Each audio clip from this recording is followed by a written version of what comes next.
All set. Thank you. Okay.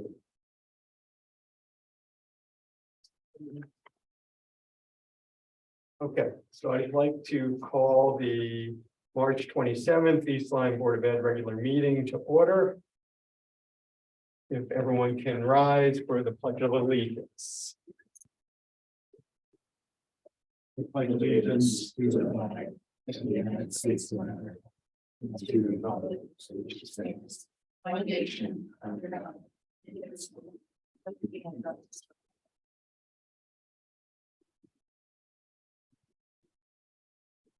Yes, first order of business, is there anyone for public comment? Public comment? Hearing none, we'll close public comment. Move on to the approval of minutes. We have the minutes from the March 6th meeting to approve. Any edits? Anyone want to make a motion? I'll make a motion to approve the minutes of the March 6th Board of Education meeting. Second. Further comment? All those in favor, say aye. Aye. Aye.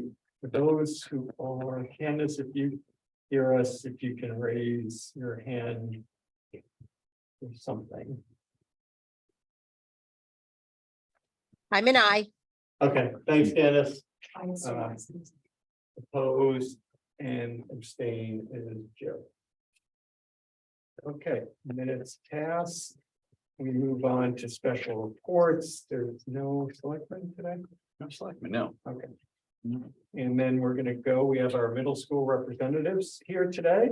It's nice, and we have Catherine and Simon. And then whoever wants to take the lead, yeah. Good evening, and thank you for having me. My name is Simon Kama, and I'm the 8th grade in the Ospreys Eco Rec Middle School. And I'm here to give you some insight about our second trimester at Helms. This last trimester has been a chock full of events, and to start things off, the middle school boys and girls basketball teams both finished their season with winning records. Both the boys and the girls team finished with 8 wins and 5 losses. The boys team was coached by physical education teacher Mitchell Cunningham, while the girls were coached by physical education teacher Miss Asciola. Overall, the basketball season was described as many ups and downs. Everybody really liked it. It was described as a really good experience. Everybody had a lot of fun. And then moving forward, the Leaders Club just held an event for the rising 5th graders. This included tours of the school along with activities to get the rising 5th graders comfortable and familiar with Elms. The Student Leadership Club is run by 2 of our guidance counselors, Ms. Shakara and Ms. Barry. And the event was a great time for the new students coming to the middle school and alleviated many fears for students at the school. We also had some new clubs start. This included the running club, Leaders Club, and intramural basketball. Written feedback has been very positive from students, and describe these activities as a great way to spend time with new and old friends after school. Continuing our year, we have continued with restorative practice or advisory every other Thursday. We advise when teachers would go over social and emotional learning with students. And then there's a lot of activity, just like go over lessons and so give like one of the ones that I liked was we did a scenario and it would like what would you do in that situation, and was just to help understand the topic that we're doing. Well, overall advisory has been an excellent learning experience to help students reflect on our beliefs and values, and I've learned a lot and I'm excited to continue with that. And then my last and favorite activity in the student and faculty volleyball tournament, which was hosted this past February. This was for me and a lot of other students the highlight of the trimester. And how this happened was every 8th grade PE class selected one volleyball team to participate in a student competition, and then the winning team in the student tournament was set to play a team of middle school faculty and staff. The atmosphere was ecstatic. The energy was constantly flowing throughout the gymnasium, and then both the Breakers and the Ospreys, Evo students and teachers were present during the event. And students were chanting, cheering, and everybody was having a really good time. And then it was crazy because in nearly 27 years, the faculty and teachers had never beat the students in the student teacher game. But this year, the class 27, our class, was able to defeat the teachers. So that was really exciting for all of us. So, and then in conclusion, this trimester has been amazing, full of positivity, and I'm extremely proud of the work that was put in to make everything possible. And I'm very excited to be moving forward with our last trimester, which started on March 4th. Sorry. Hi, my name is Catherine. I'm one of the middle school representatives. The first thing I'm going to talk to you today about is the internet safety is internet safety the eighth graders are going to be learning about or have learned about in their life skills classes. Trooper White from the Connecticut State Police Department came in to talk to the eighth grade life skills classes about internet safety, what to avoid while online, and how to identify a threat while on the internet, and more about how to stay safe online. The track musicals took place in January. They were an enormous success. The mainly student-led performances were a wonderful way to allow the students who are interested in musical theater or helping out backstage or with sounds or lighting to let their creativity flow and to showcase their talents and interests. Student-led conferences occurred on the 20th and 21st of March. And student-led conferences give students a chance to share with their parents some things that they're doing in their classes, along with how they feel they're doing in those classes. Instead of just the teachers telling the parents, the students have the chance to explain to their parents how they think they're doing, which I think is very helpful. Some more clubs that Alms is currently hosting include Mouth Post Club, Writing Club, and the 7th and 8th grade intramural volleyball clubs. These are fun clubs for students to practice their interests and develop more skills and that they're interested in. Some students also took part in some extracurriculars, such as the spelling bee and National History Day, where students chose a topic that interested them as long as it fit within the theme of frontiers. They then chose a style of presentation to complete about their topic. They then went to NFA earlier this month to highlight their hard work. There are a few students who will be moving on to regionals that are later in April. We would also like to send out a big thanks to the PTA for putting on a Valentine's Spirit Week. All the kids had fun with the different themed outfits each day to show off their Easter. Thank you. Thank you. Thanks, Catherine. Any questions for Simon or Catherine? Thanks so much. Now we'll hear from our high school representatives. Here.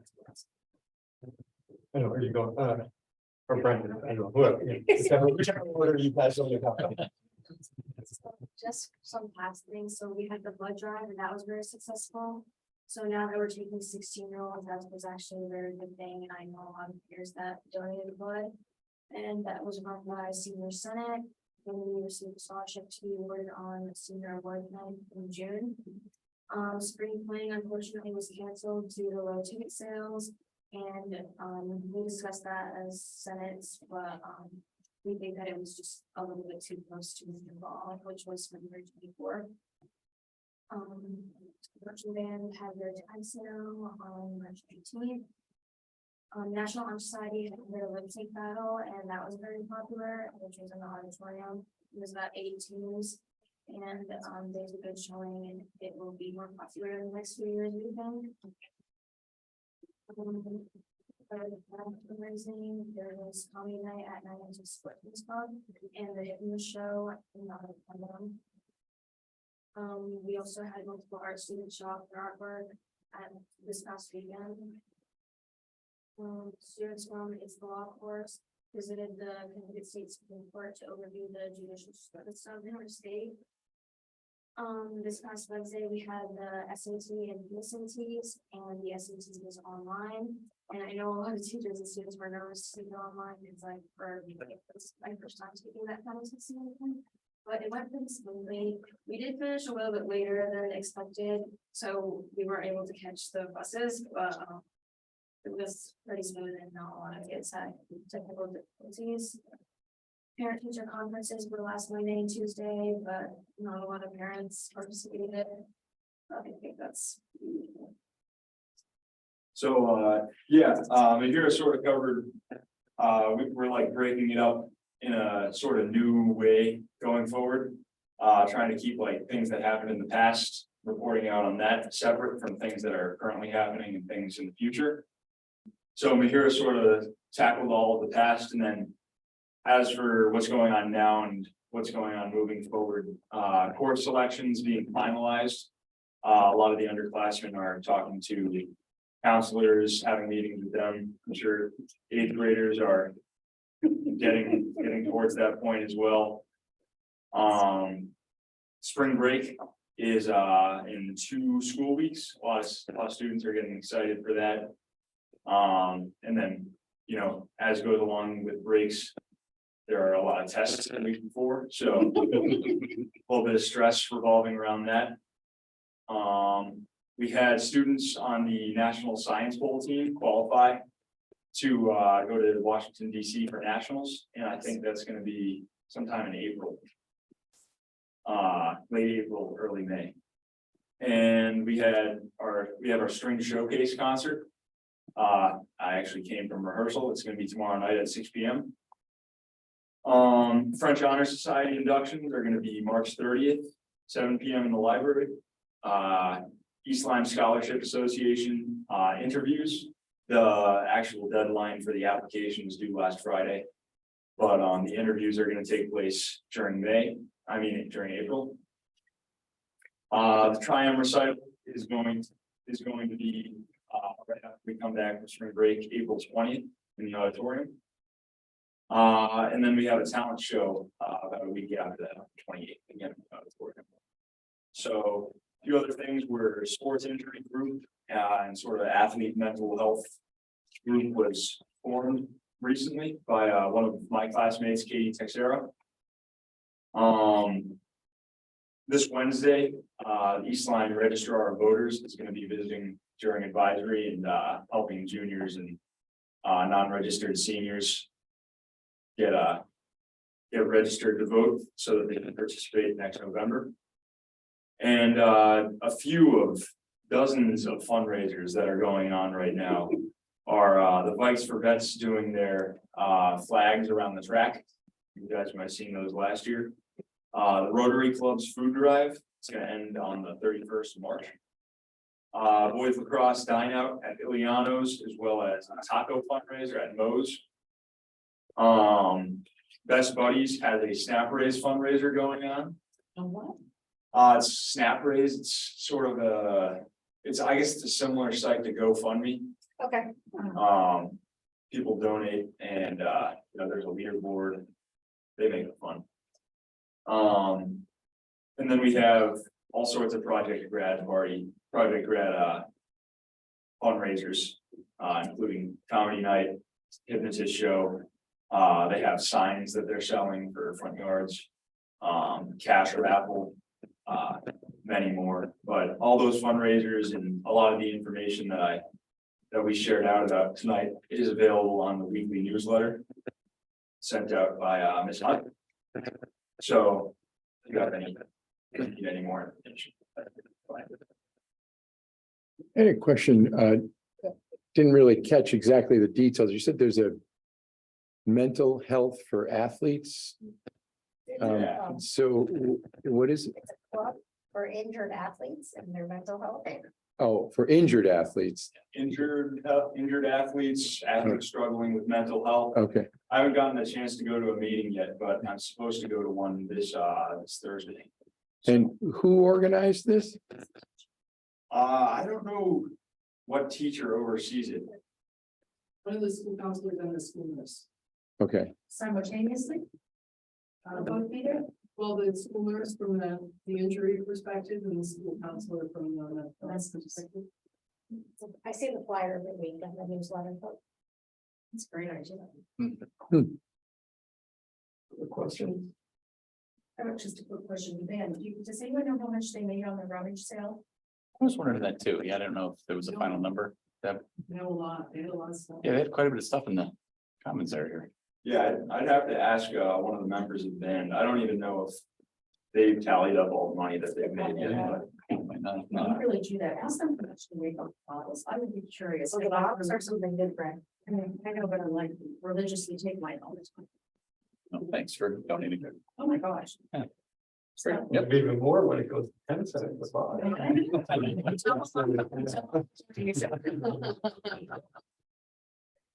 I'll find out. Thank you. I had a question on the SATs. That was the whole in-school SAT, right? Are the ACTs and SATs that aren't the school ones that are just the normal monthly or the other month ones, are those also all online or are those? I don't think so. I don't think so Okay. either, Eric. Okay, so it's Some of- only the in-school ones that transition, okay. Do we use obviously our computers? Yeah. Our systems? Okay. Thanks. I heard about the Miss Bus, that's, I got a phone call. Yeah. Kind of time that.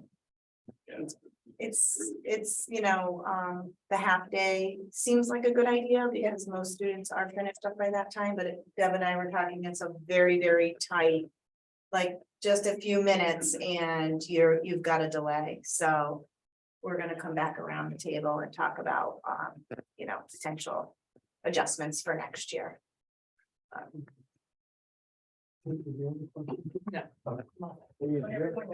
Someone else. We got them home. Call for rides. Yeah. A lot of ride calling on Wednesday. There was a later bus too. Yeah. Like two. It was, that yeah. regular- The regular. Yeah, district it's- bus. it's- Yeah.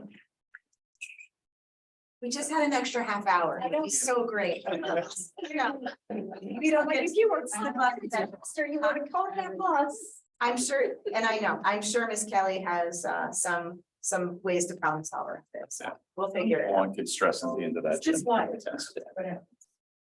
Thank you. Great, thanks so much. You guys don't have to stay unless Yeah. you want to. Thank you very much. Thank you, Jeff. Thank you guys, thank you so much.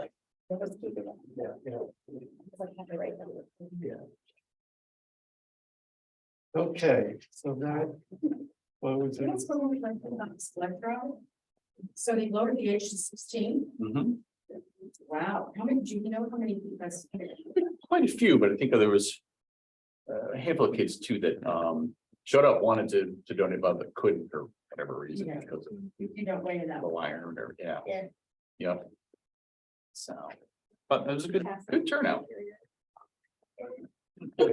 So moving on from special reports, we have two consent agenda items. Anyone want to make a name? I would like to make a motion to approve the consent agenda as posted. I'll second it. All those in favor? Aye. Very Candace, I see someone waving. Is that Kate? Okay. Good. Aye. That's a question. I don't understand. Not during the consent. But if we, How much do you anyone else, we'd have to pull it. Oh, sorry. Okay, I'll ask at the end of the meeting. Okay. Or call me tomorrow, Yeah. whatever works. Thank you. So we did, Always. oppose, abstain. Okay. Those two, so the two, for those of you at home, the two consent agenda items one was a donation from the town of East Lyme Parks and Rec to the East Lyme High School Girls Program in the amount of $1,610. The other was a donation from the Niantic Lions Charities, the Shoreline Leos Club in the amount of $600. So thanks to both of the organizations for their support. Moving on to discussion action items. The first two items, they cannot be consent because they have to be separate. They can't be in consent agenda because we actually have to record the motion for the state. So that's why we're not able to do those in consent agenda, just so people know, because we are trying to move things to It's very consent when we verbose can. motion. Yes. Okay, so the first one is the proposed 2023-2024 healthy food certification statement, healthy food option. And just a reminder, these are yearly. Yeah. Mr. Urban brings them forth each year. Any questions? If there's anybody new that doesn't know what it's about or.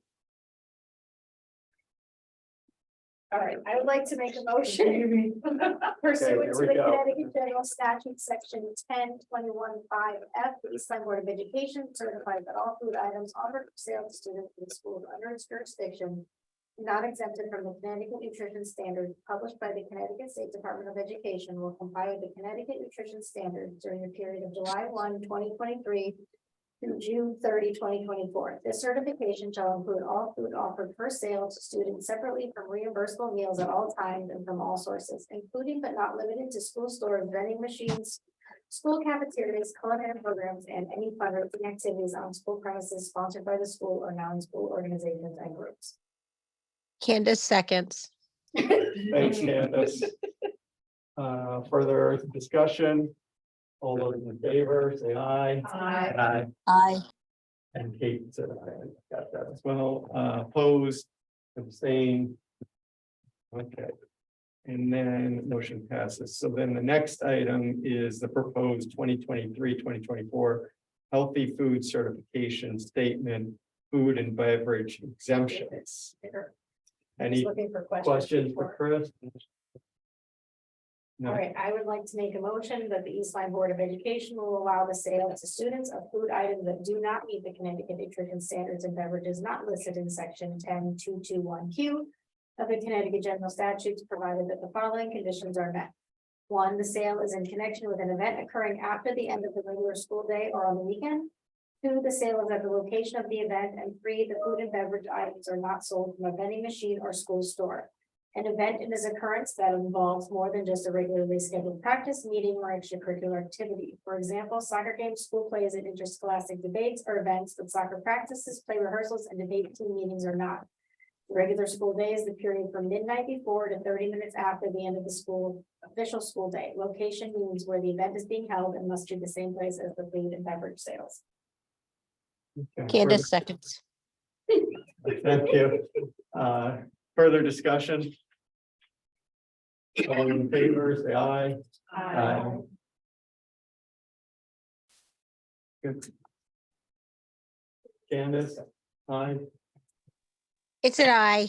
Good. I Thank messed you. up on my mute button. Sorry. Yeah. Opposed, abstained. Okay, motion passes. Another year down, Chris. Yeah. Yes. I like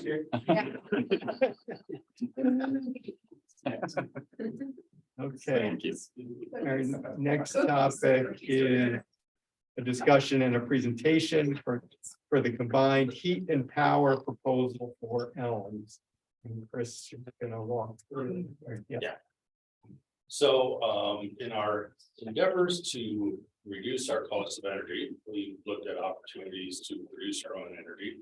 And last year we had a briefing by one company that did that type of work. And since that time, I've been working with Adamtech, who will be up here in a moment, who's the general manager at Titan Gen, a company that provides energy procurement services.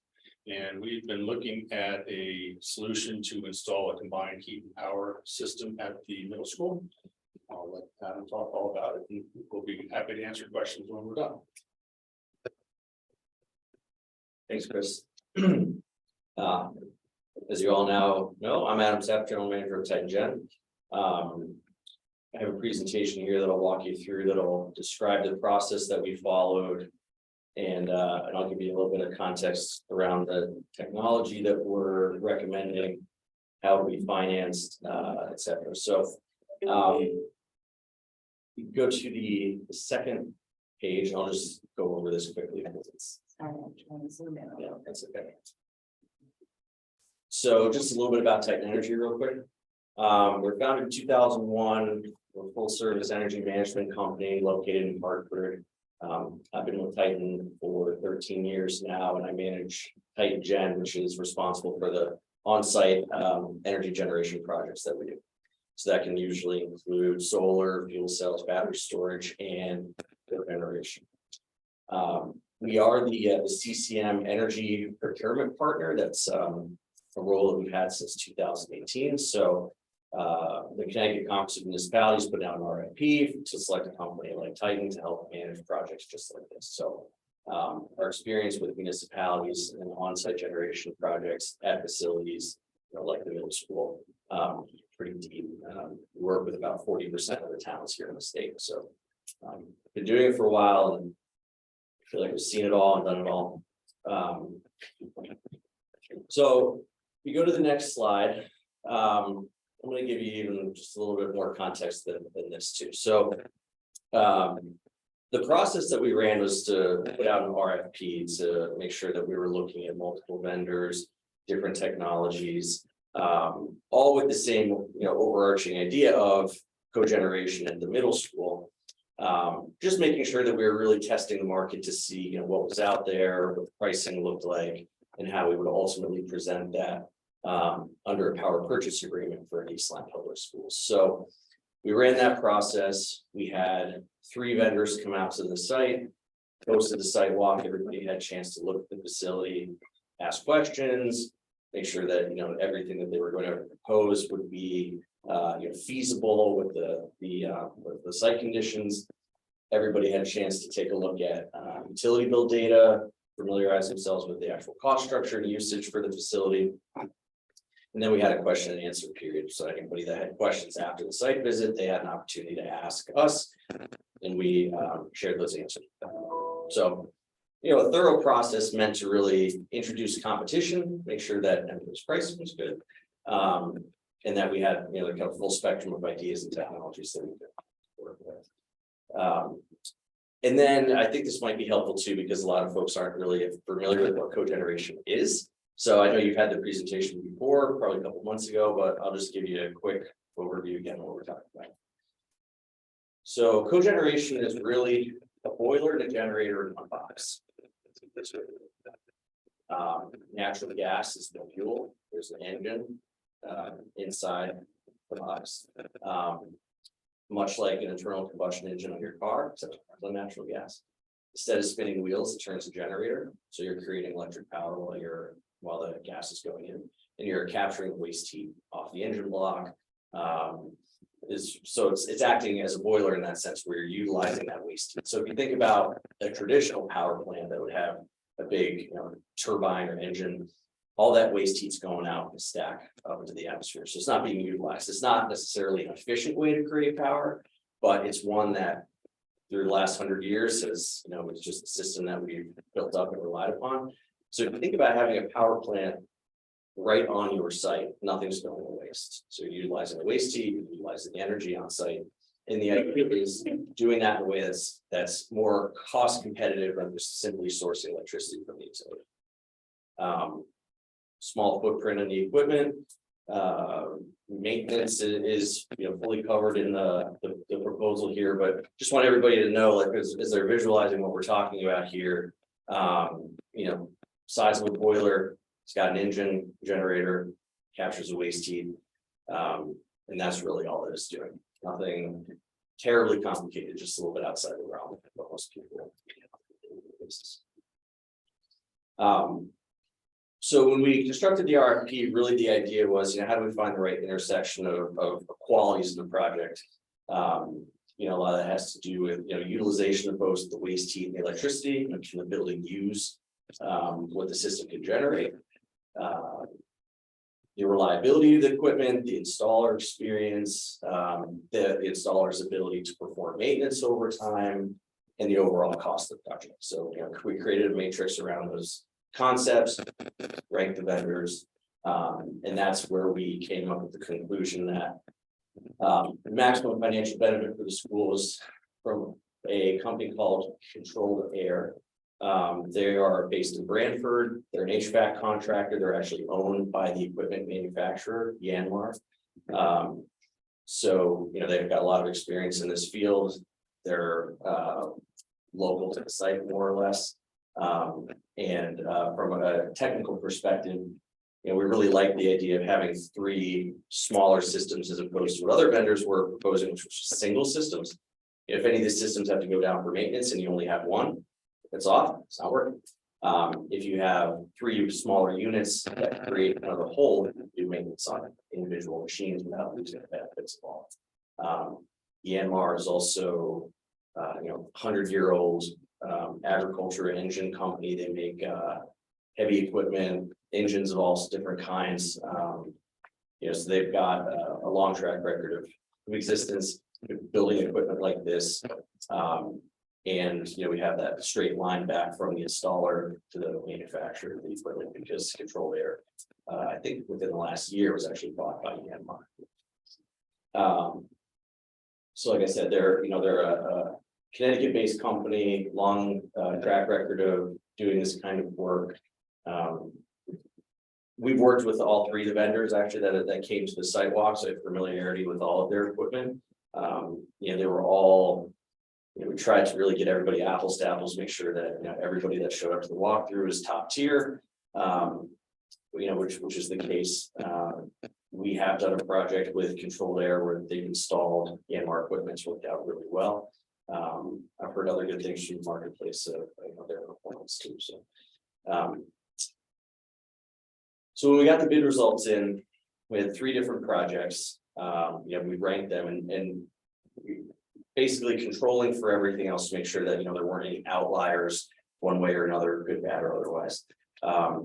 Really focusing on the financial value that's created for the school based on the operation of the equipment. And what we're really trying to do here is maximize the savings. I think that's kind of the overarching goal here for everybody is to implement projects that are going to lower the energy cost of the facility.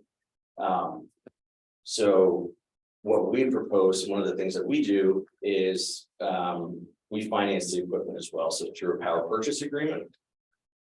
The power purchase agreement is a concept that usually gets applied to solar, fuel cells, batteries, etc. Where in lieu of school districts owning the equipment, so making the investment to install the equipment, Titan can make that investment, install it, contract with the maintenance provider, basically give you a turnkey solution that doesn't require any out-of-pocket expense.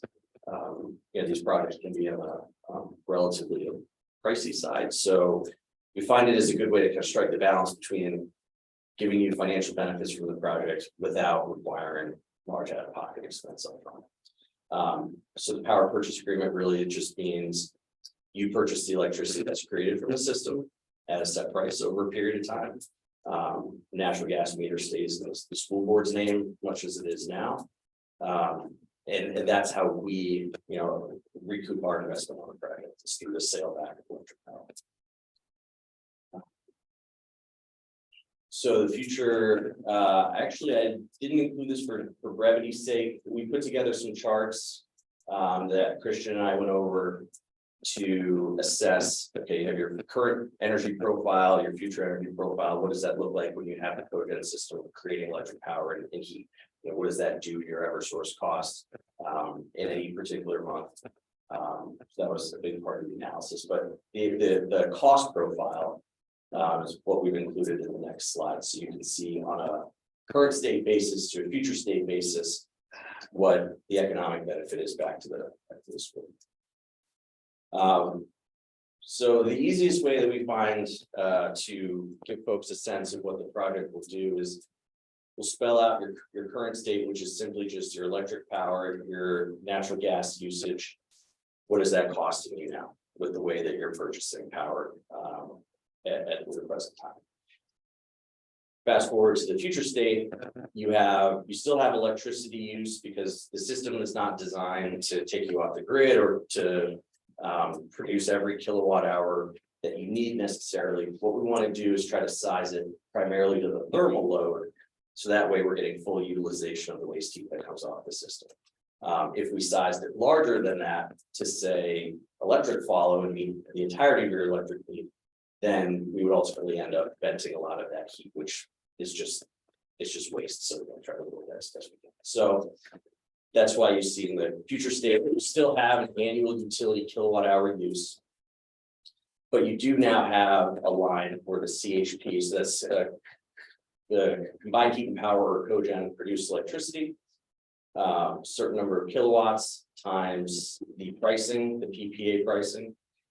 You have the utilities gas meter and the CHP gas meter as well. When you compare the two, there's about a $27,000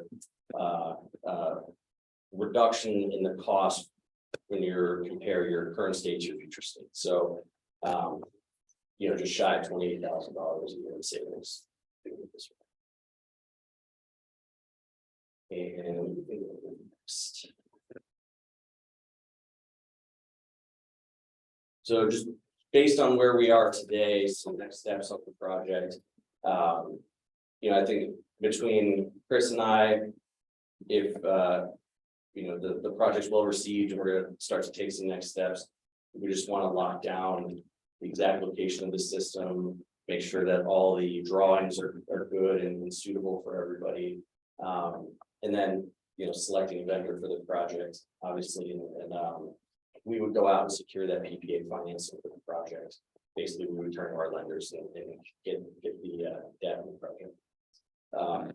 There is a power purchase agreement, that's the actual contract itself that the school board would need to execute, so getting that in their appropriate hands. Typically, school boards have external counsel that they use for documents like that, so wherever it needs to go to get an independent third party set of eyes on it. My recommendation would be to circulate that sooner rather than later.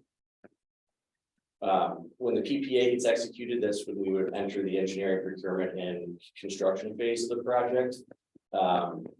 Given where we are today, the schedule for the construction to begin and to be complete.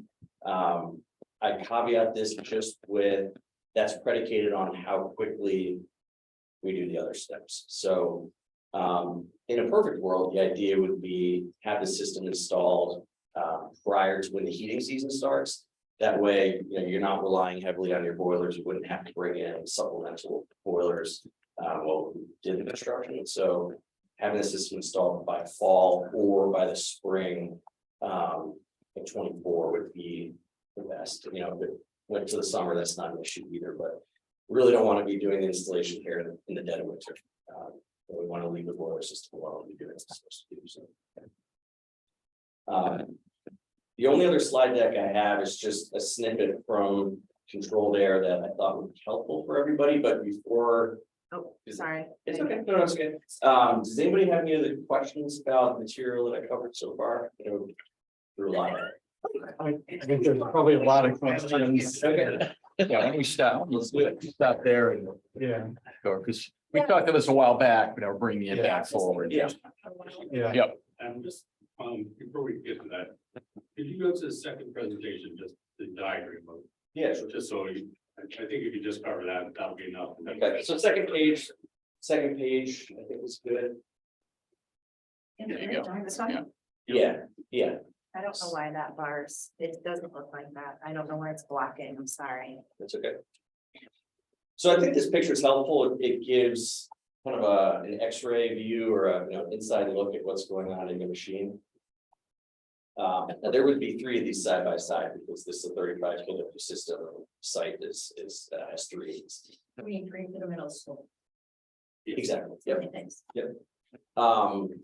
So basically, you see you got gas and water going in.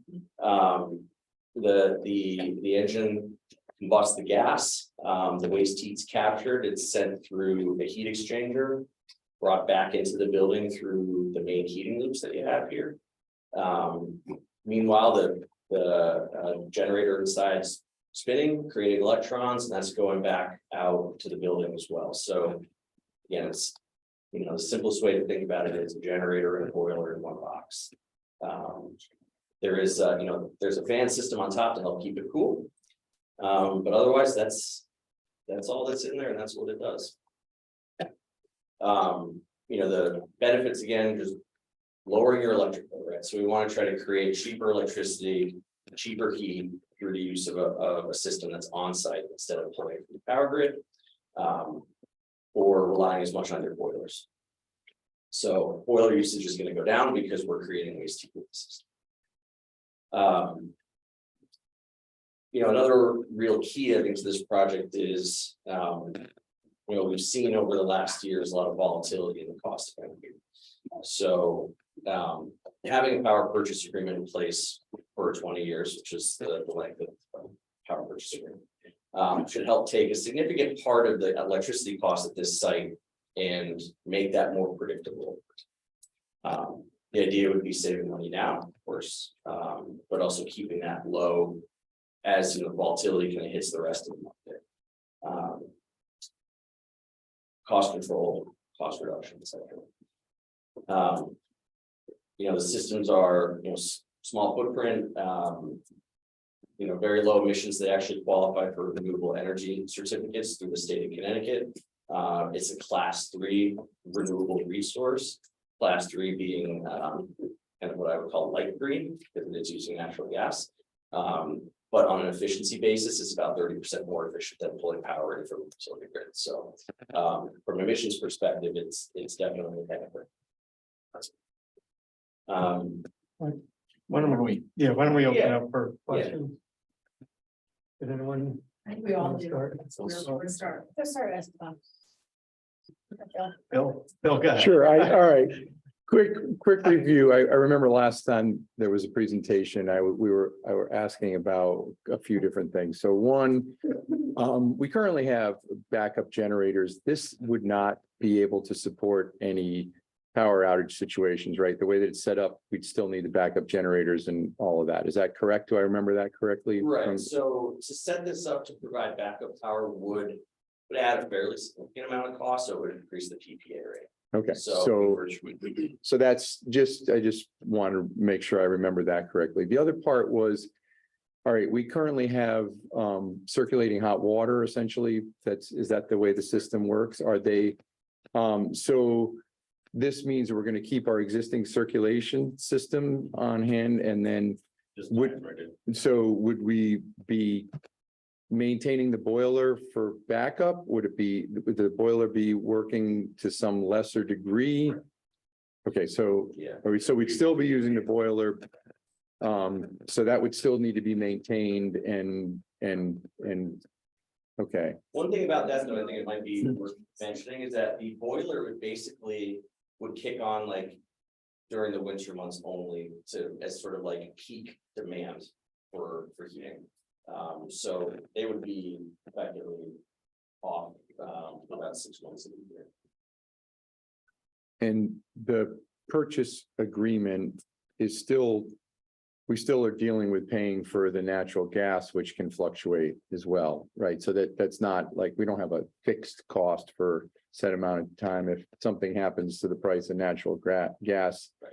our approximately 7% savings through this investment could just go away if natural gas is now the expensive thing So to, there's a few different things about that. So you can actually fix your cost for natural gas, much like you do for electricity.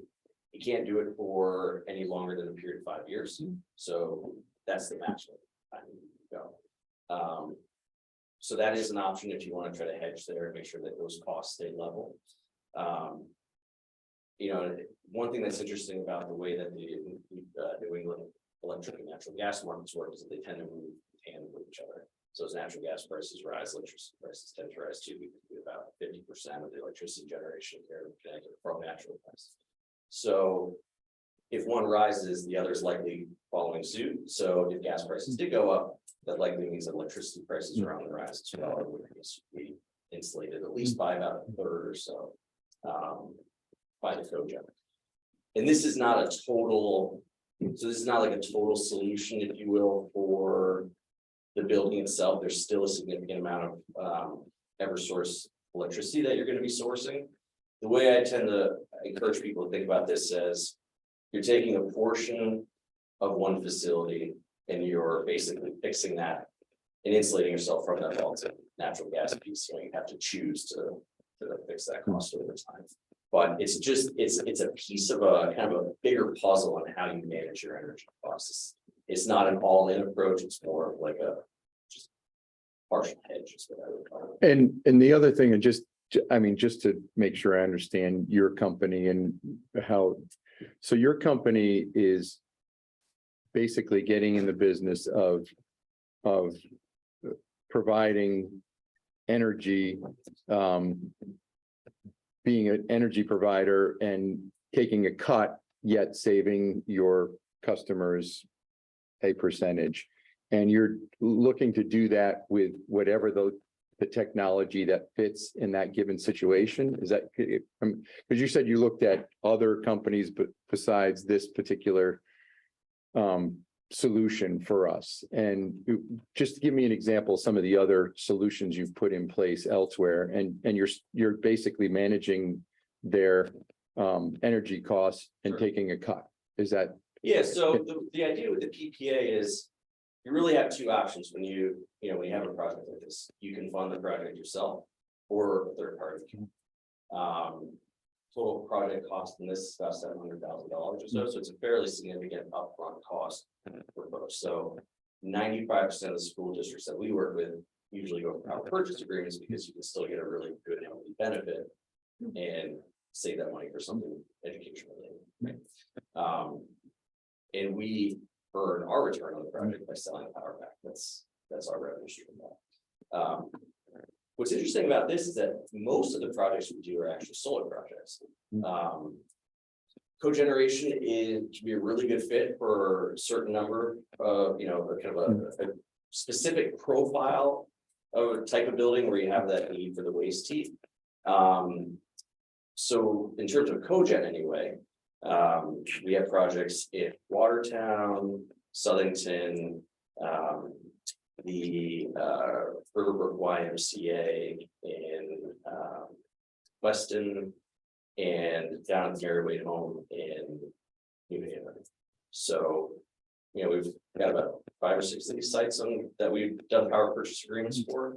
The vast majority though have been solar, just because generally speaking, there's large flat rooftops kind of everywhere in the state. We don't have a heat need, so it's just a more universal application than say cogen.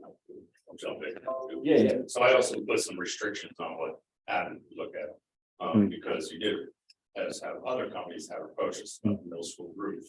And since I'm in the midst of trying to do a lot of roofing work over the next 5 or 6 years, finishing that up first, I told them that we're not doing anything solar related to the roof. So that eliminated that as an option right away. So then sort of the next easiest option after that was CHP. I've had an experience myself with it. So 250 kW unit out in Cape Cod on the air station. I still doing that with Coast Guard.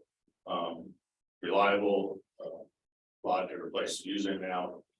As Adam mentioned, we are sized for heat load instead of electrical load, because we do have 2 emergency generators out there. We have 700 kW emergency power. We're not producing that with what we're putting out there. So some limitations on the max of what we could get, just because we didn't want to just be wasting. When did you say the roof was going to be replaced in the middle school? We're on that ongoing phase process to put the Liquid polymer system on. Yeah, I remember talking Yeah, about. so it's phase 2 is starting this summer, phase 3, probably 5 phases, maybe 6. So until that was done, I didn't want to put anything solar related on there. After that, we might look at it, also looking at, as we discussed, doing something in parking lots with the elevated platforms. Adam's already approached me very quickly about, hey, would you like to put storage batteries on site or some of the other options? I wanted to get through this one first before looking at the other things. But I did limit them to some of those options. And what Adam mentioned before about the other technologies is he was looking at the same process, combining power, just different companies recommended their solution. Yeah, different manufacturers of a product that's relatively similar. It's the same idea, just what kind of engine. How efficient that process is, the conversion of heat and capturing that. So it's kind of like if you were looking at 3 different, it might not even be that simple, but if you're looking at like 3 different cars, like you would be looking at the price of the car, efficiency of the car, maintenance of the car, all these sorts of factors that go into, okay, so which car is right for you? Site. Why don't we go to Jamie? And then So I have a few questions. Sure. Is this going to go in the back where the stuff is currently on the concrete platform back there? So They recommend what?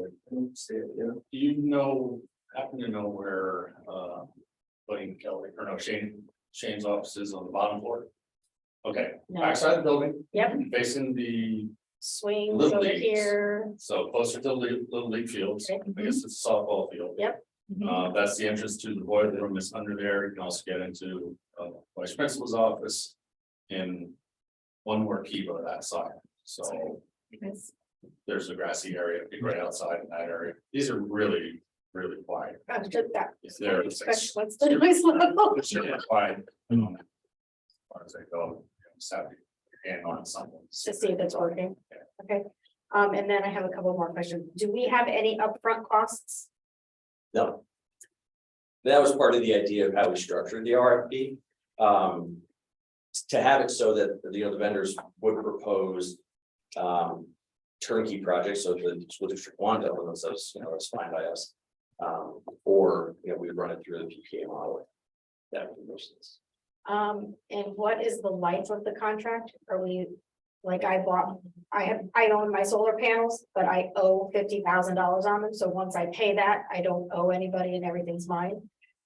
So, or I could have rented them for 20 years, so how long are we paying you for the power that generates? So it's different than like a straight lease, which would be more like, okay, you lease a car, you have a mortgage on your house, you make a certain number of payments, the equipment's yours. By way the IRS rules are written for us to get the tax credit on the system. We have to own it for the entirety of the term. And it is 20 years, that's typically how we do it. If we wanted to shrink that term down, it would just require that we would, take another look at the PPA rate. So just to make sure that we're hitting our investment hurdles in a shorter period of time. So that's why we typically start with 20 years. The useful life of the equipment is about 20. That was my next question. So we try to match those up as best as we can. But we can be flexible. It just, you kind of have to just condense everything down into a shorter period of time. And, we usually start with, okay, so how are we going to get the most savings right out of it? So there would never be a time when we owned that. So at the end of the 20-year term, again, because if we structure it as an equipment lease, then that we would have trouble capturing the investment tax credit. So the Inflation Reduction Act, that was part of it. CHP systems now get, it had 10%, now it's 30% investment tax. So that's really important to financial models. So we got to make sure that we keep that in place. The way that the PPA reads is that at the end of the 20-year term, you have a few different options. We either take the equipment back at our cost. We do an extension, 5-year increments or some other increment if we wanted to be more flexible with it.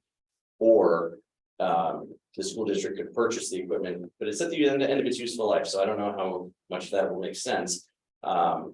Fair market value. So that fair market value number is probably very low at that point, but it's also a 20-year-old system. Which is going to lead into my next question is who's maintaining these machines? So Yanmar is the maintenance provider.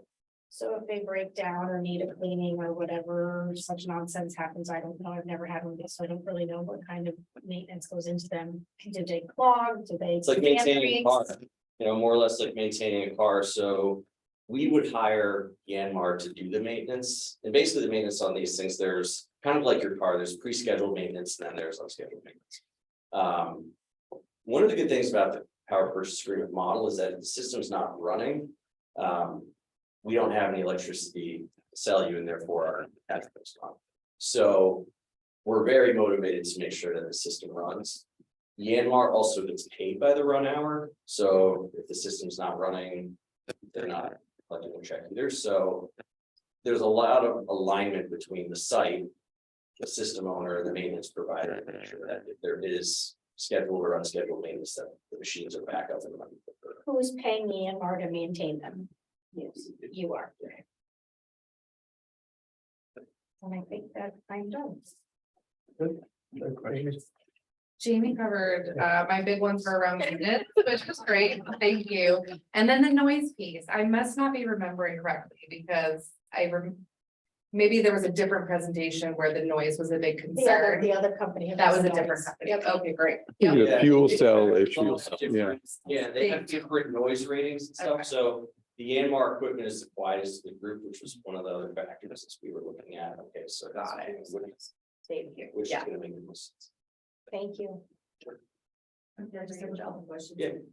You said you have experience with this system because you Coast Guard. Okay, so you've lived with it. My other question, which I think is probably really this point, is because there's no need for a warranty because you're not making any money with this dam. Is that correct? That's correct, that is And our then- revenue stream. And my last thing is something just vandalism. I mean, it's our responsibility to put up fences with our. Well, so I can speak to that, so it would be fenced in, we'd put a fence around it. The system would be fully insured against damage, natural or unnatural damage. I understand it's a school site. We have a lot of equipment at school sites. I've never, knock on wood, whether it's solar, battery storage, cogen, I've never had any instance where kids got inside or vandalized or, through beer cans or what I know school, but, rocks. So, yeah, no, I'm not gonna do. Not going, Yeah, yeah. we have emergency generators in each of the schools now, except for Haynes. They're right outside. Like, that was interesting. But you can see they cause a lot of problems, but we haven't had any problems with it. Okay, but it will be fenced in. I'm still thinking of the school buses. I don't think all that required. Get that. Do we get all that? No, this is awful. Oh, yeah, I mean, that really impacted the children. They didn't really do this, but so it'll be a fence around it. Yeah, I mean, it's in a metal steel enclosure too, so I think of like. It will kind of look like the generators that are back there. Smaller, but it's sort of, it's similar. So we're gonna have 3 of them, and basically the whole rest is, we're saving on the cost of our electric power, is that correct? Well, when you look at the combined benefit of creating your own power, your electric power, and also shifting work away from your boilers, so your boilers work less. When you add that up, and yes, there is gas going into the cogen, but the benefit that the utility gives for these projects is that they give discounted gas.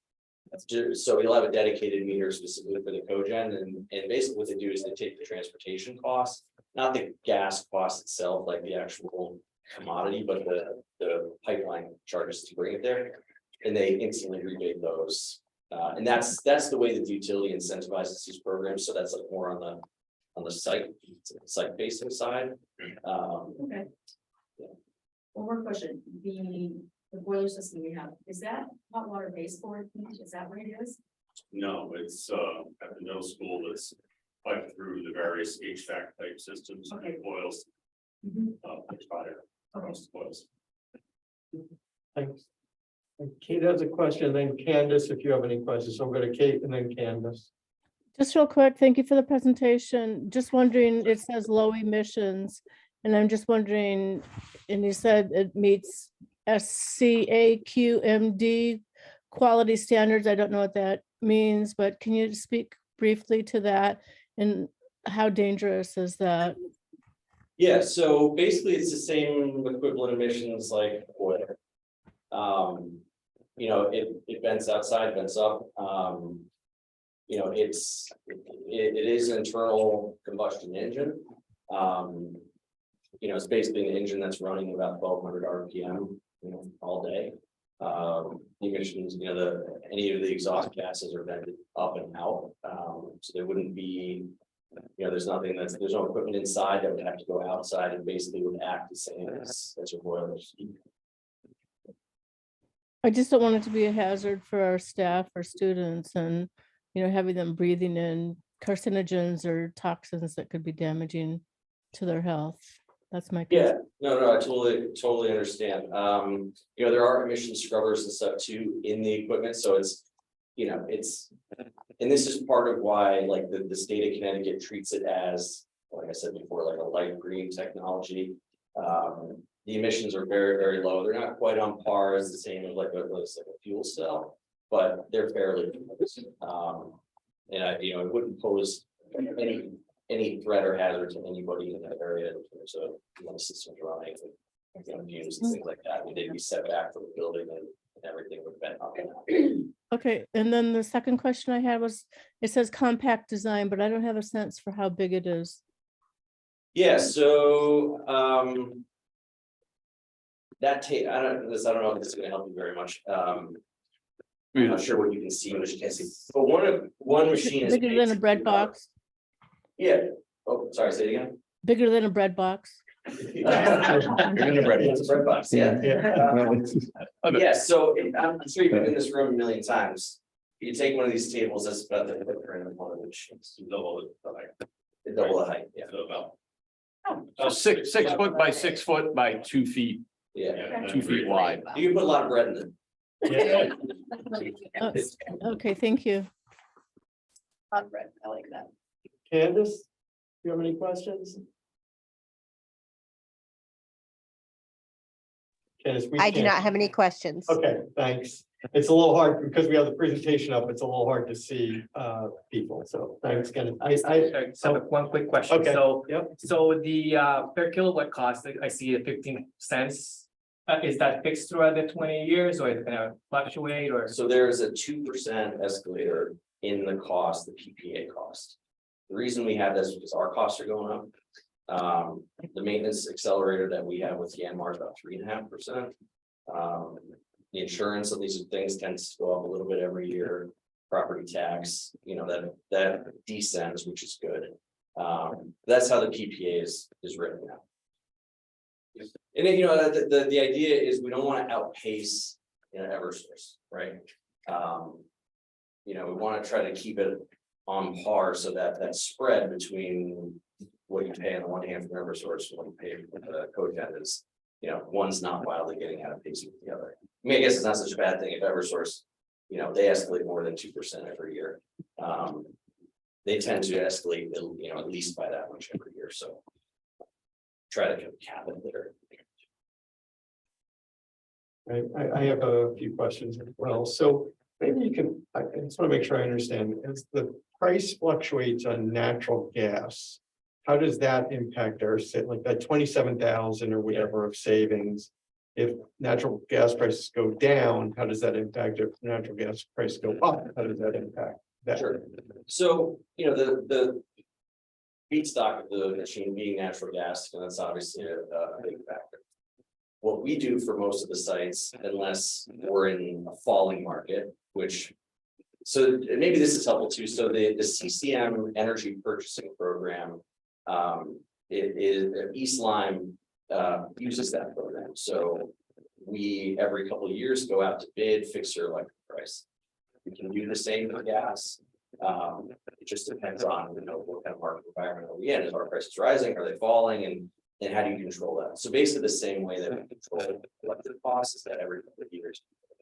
That doesn't cover you indefinitely. It's covers rather like that contract. So most folks that have cogen fix that cost with a third party supplier for a period of usually 3 to 5 years. So that's what we recommend if you want to really lock every variable the same down.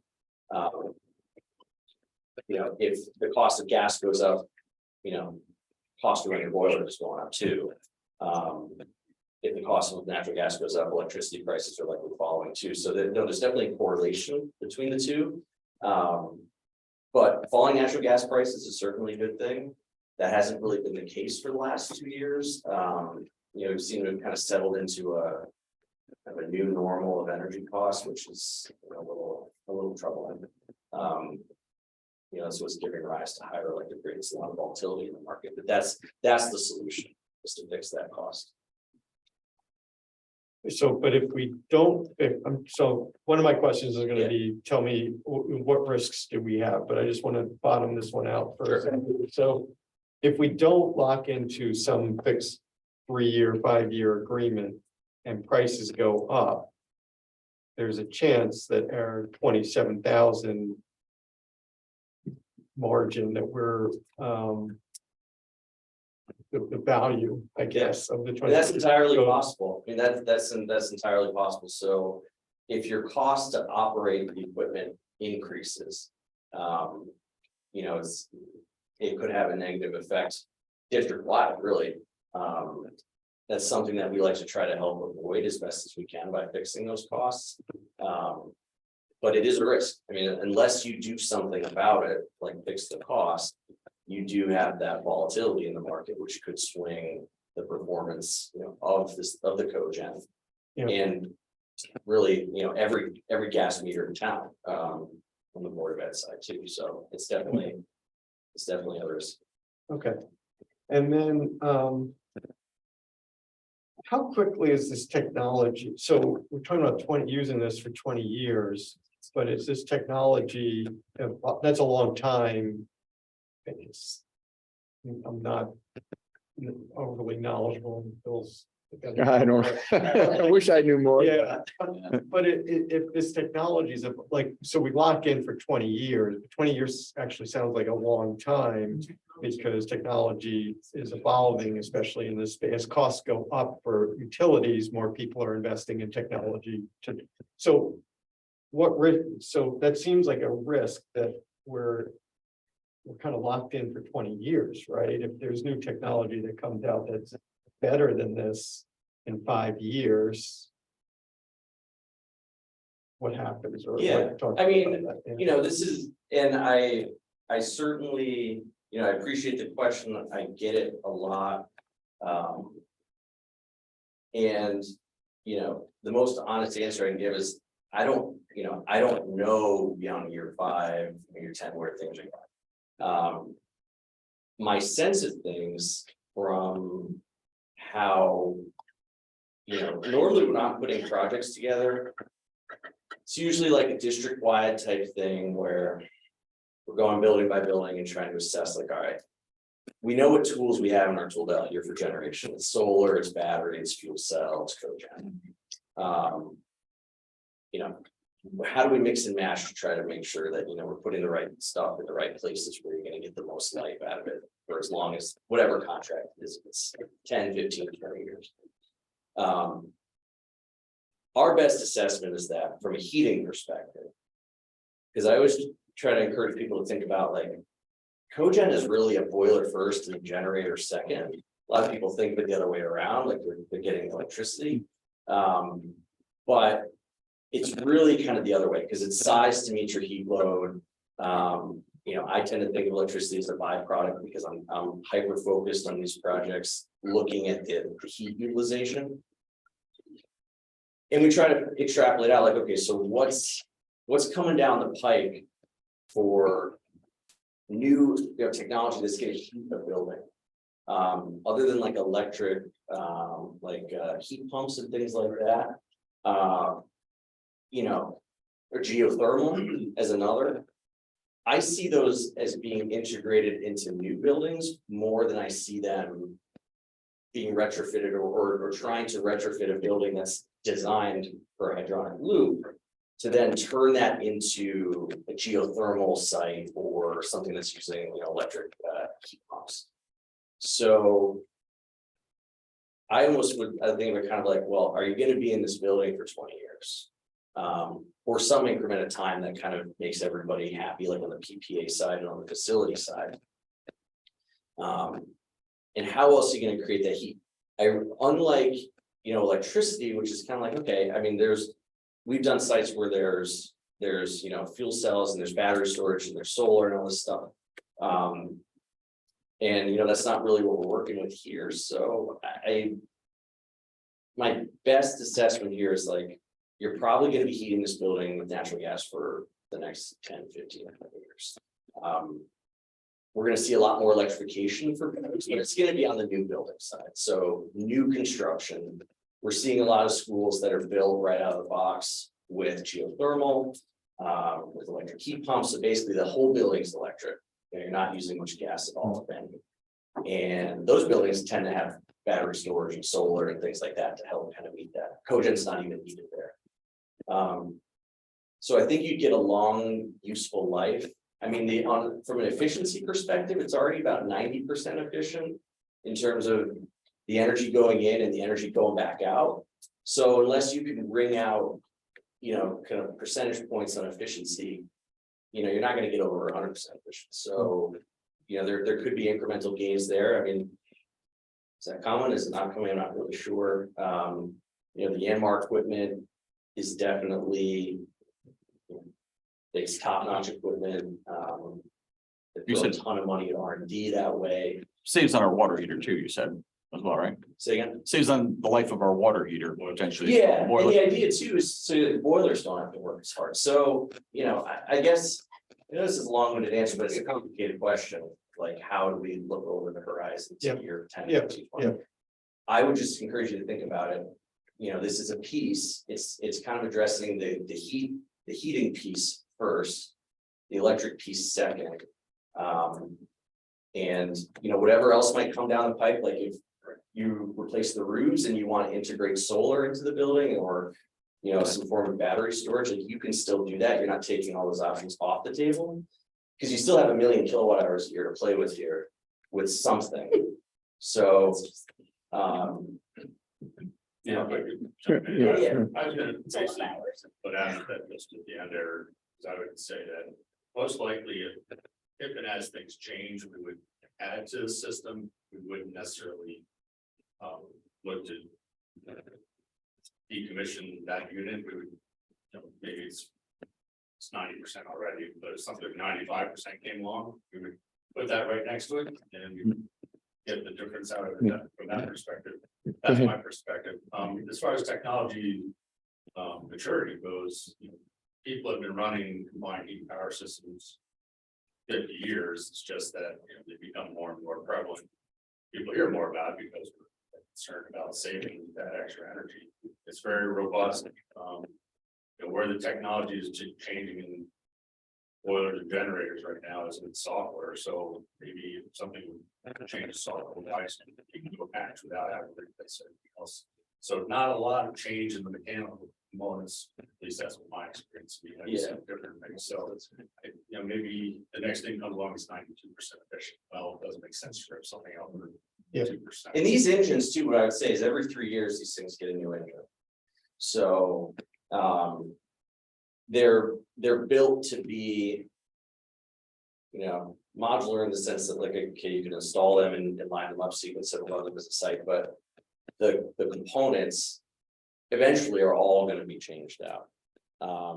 You know, the engine block, probably get about 3 years on it. The heat capture equipment, probably get about 5. So, you know, I think there is opportunity for upgrades, but is it going to take it from a, you know, is it going to double your performance with an upgrade to the system itself? No. I mean, the answer to that is no.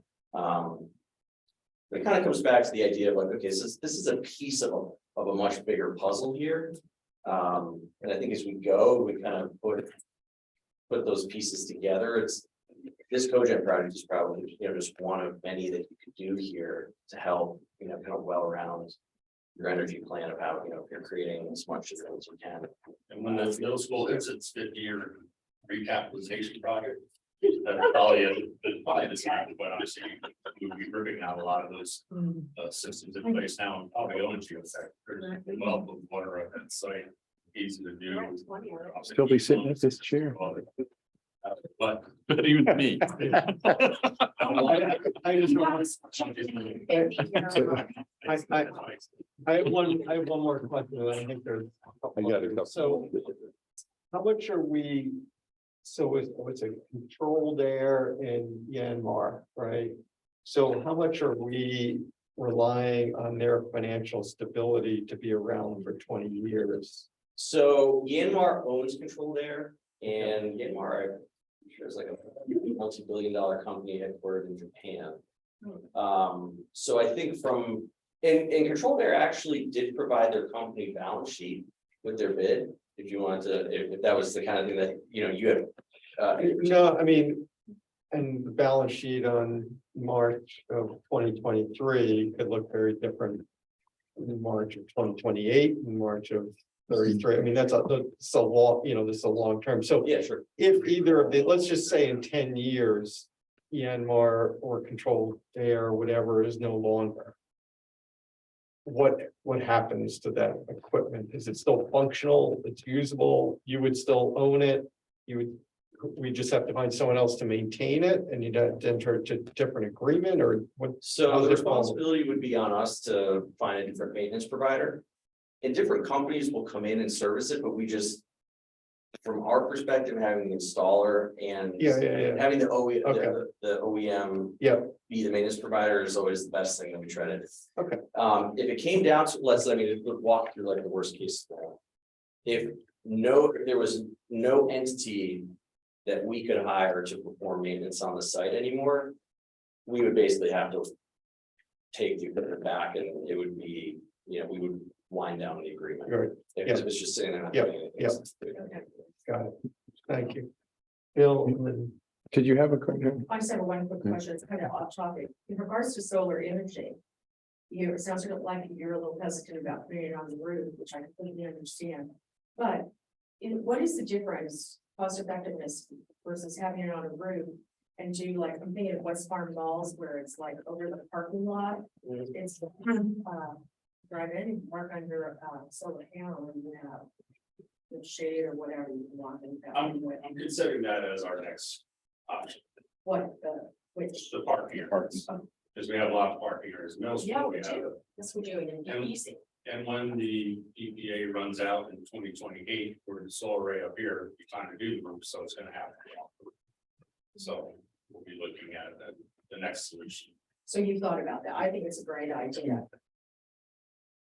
Had the charging stations at the same time. That's Yeah. right. That's the next. So, no, I'm looking at this too, because I think solar is a great way to go, but it looks like this is taking care of a little over a third of our electrical energy. So we still got room to tack on the solar system or another system.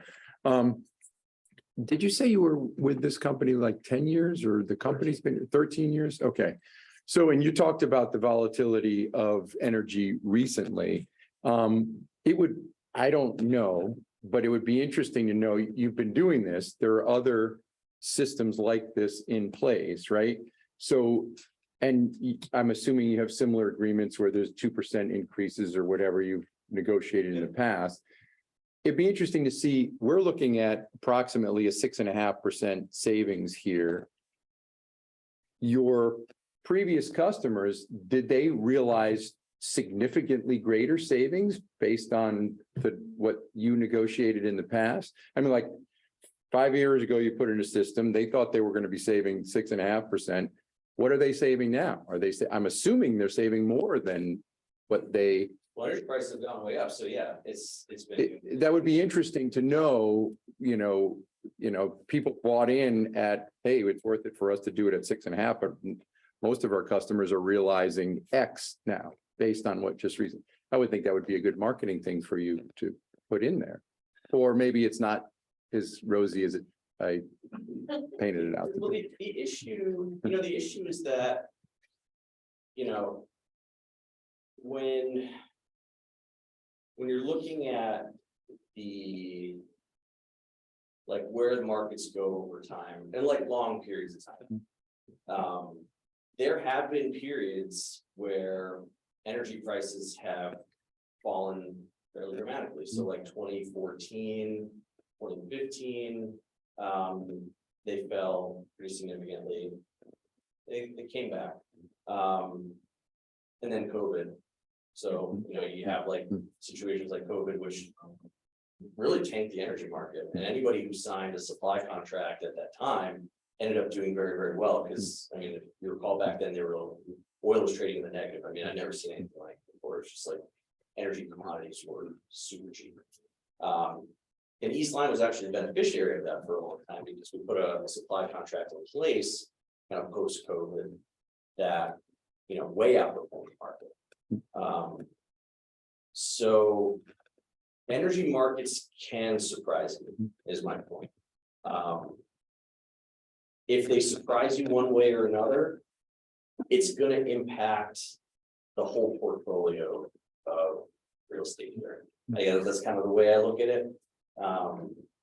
If energy prices go way up, in some ways that's a good thing because it makes the project look better. If energy prices go way, way down, that's a good thing too, because that means your costs are going down. It might mean that the relative cost per kilowatt hour from the cogen could be higher. I don't have a way to guarantee that can't happen. There's just one thing I want to make totally clear. There's no mechanism that I have at my disposal to say, oh, no matter what, we're always going to be below. I just, the way these projects are underwritten and, the investor expectation is such where it's like, okay, you get a fixed price. Everyone knows what they're going to get. The market's going to go where it's going to go. And not to be like callous about it, there's just that's just kind of the way that, the folks behind the scenes who own the project would be. No, but this sounds like an investment sell, right? If you're buying in this investment, usually they show you, okay, people who invested with us realize this, savings over there. project is different, every project costs different, people have made different choices on their gas, I mean.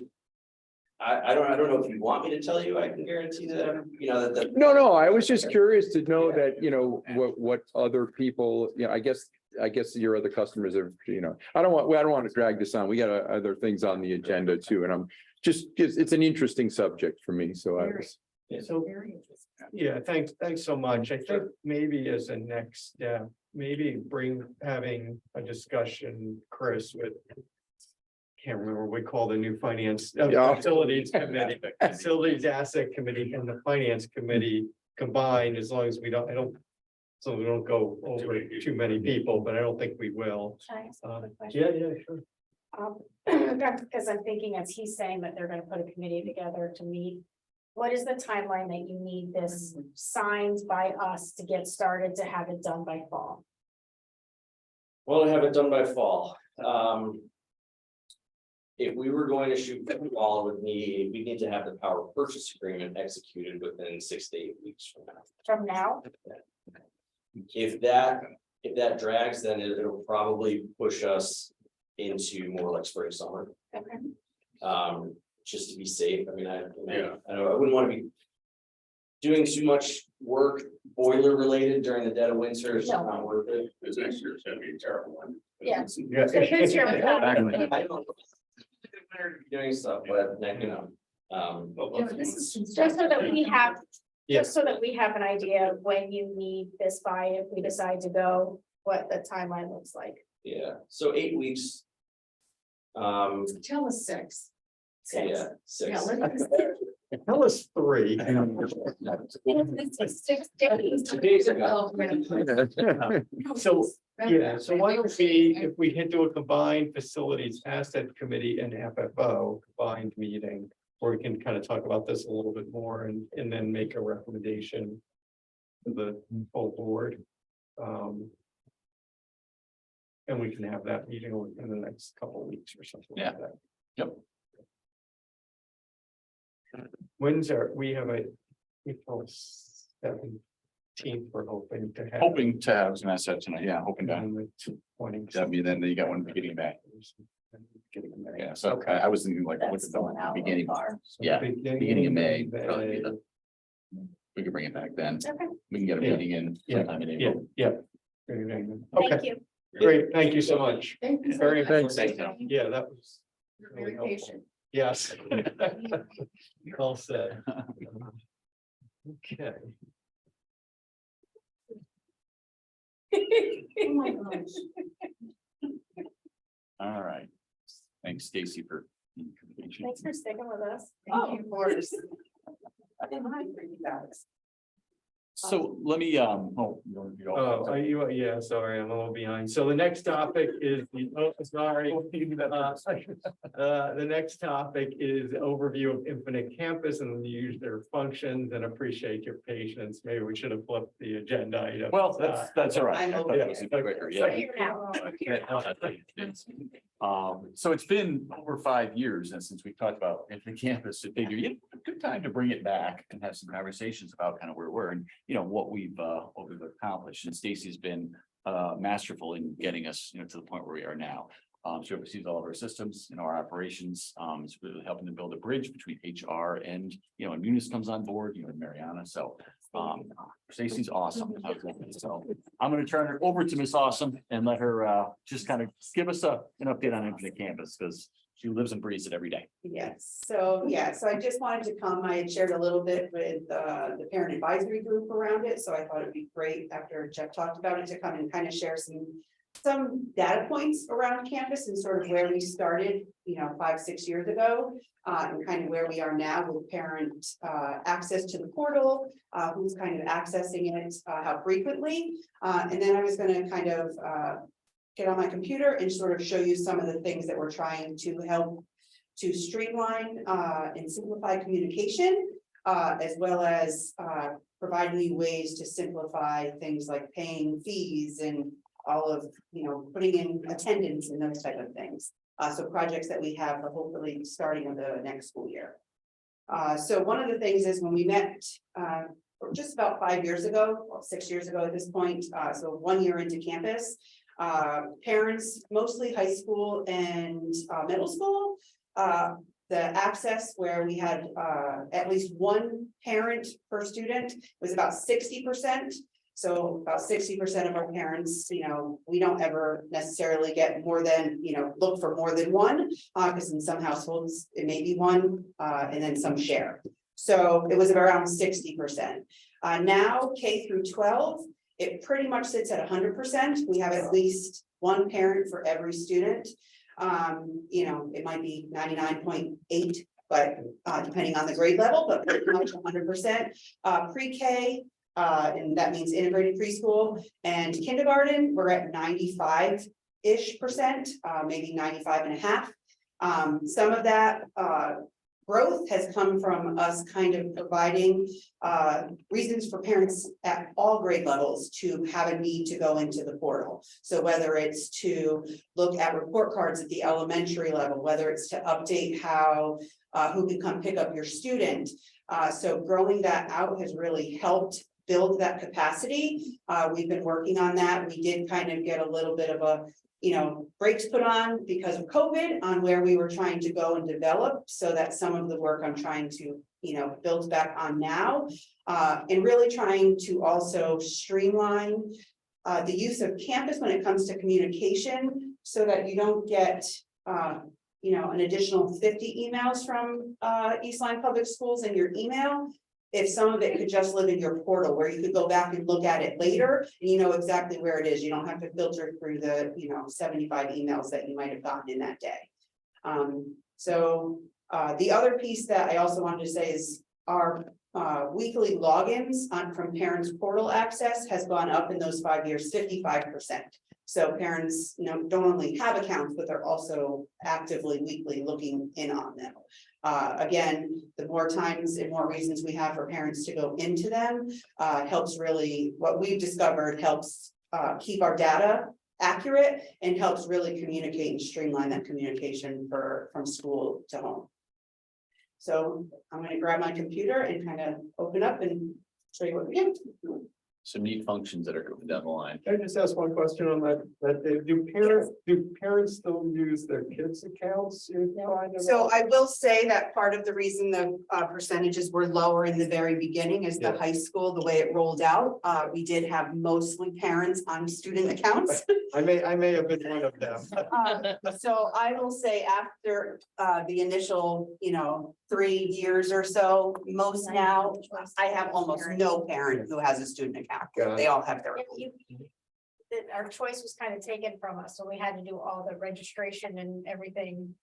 Correct. On Infinite Campus. Yes. You have to do your parent, Right. I call it the new year parent homework. Correct. It's all on Infinite Campus, so you have no choice but to have a parent account anymore.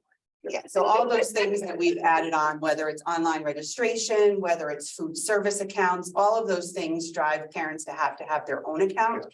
The other added benefit to that is if you want to adjust what you get notifications on, because sometimes it's beneficial to have your own rather than even sharing one. So Great. all That's right. really good.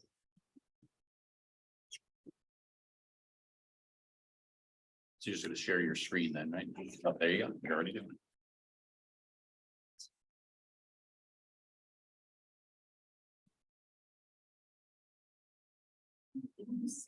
No, I'm good, yeah, you're good, yeah. No. So this, I'm using one of our demo sites that campus has created for me. So nothing we have here is anyone's actual data. It's all just dummy data. So, but I did add some of our information just so I could sort of show you some of what we're working on.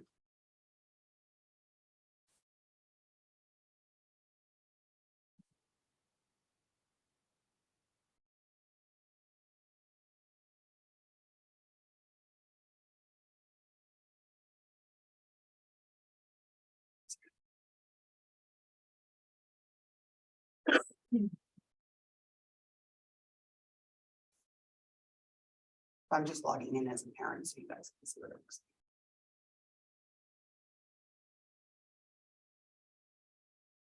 So I did send out some information around the fact that Infinite Campus changed their homepage or added a homepage for parents. Which I have gotten quite a bit of feedback from a lot of parents, especially of multi-student families, have really enjoyed.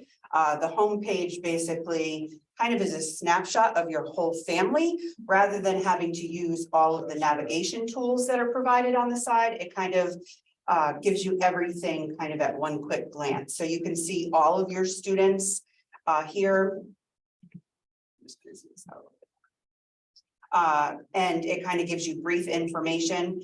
The little gear here allows you to adjust how much information. So you can see up to 2 weeks of information, all the way down to just seeing today if you wanted to, however you set that up.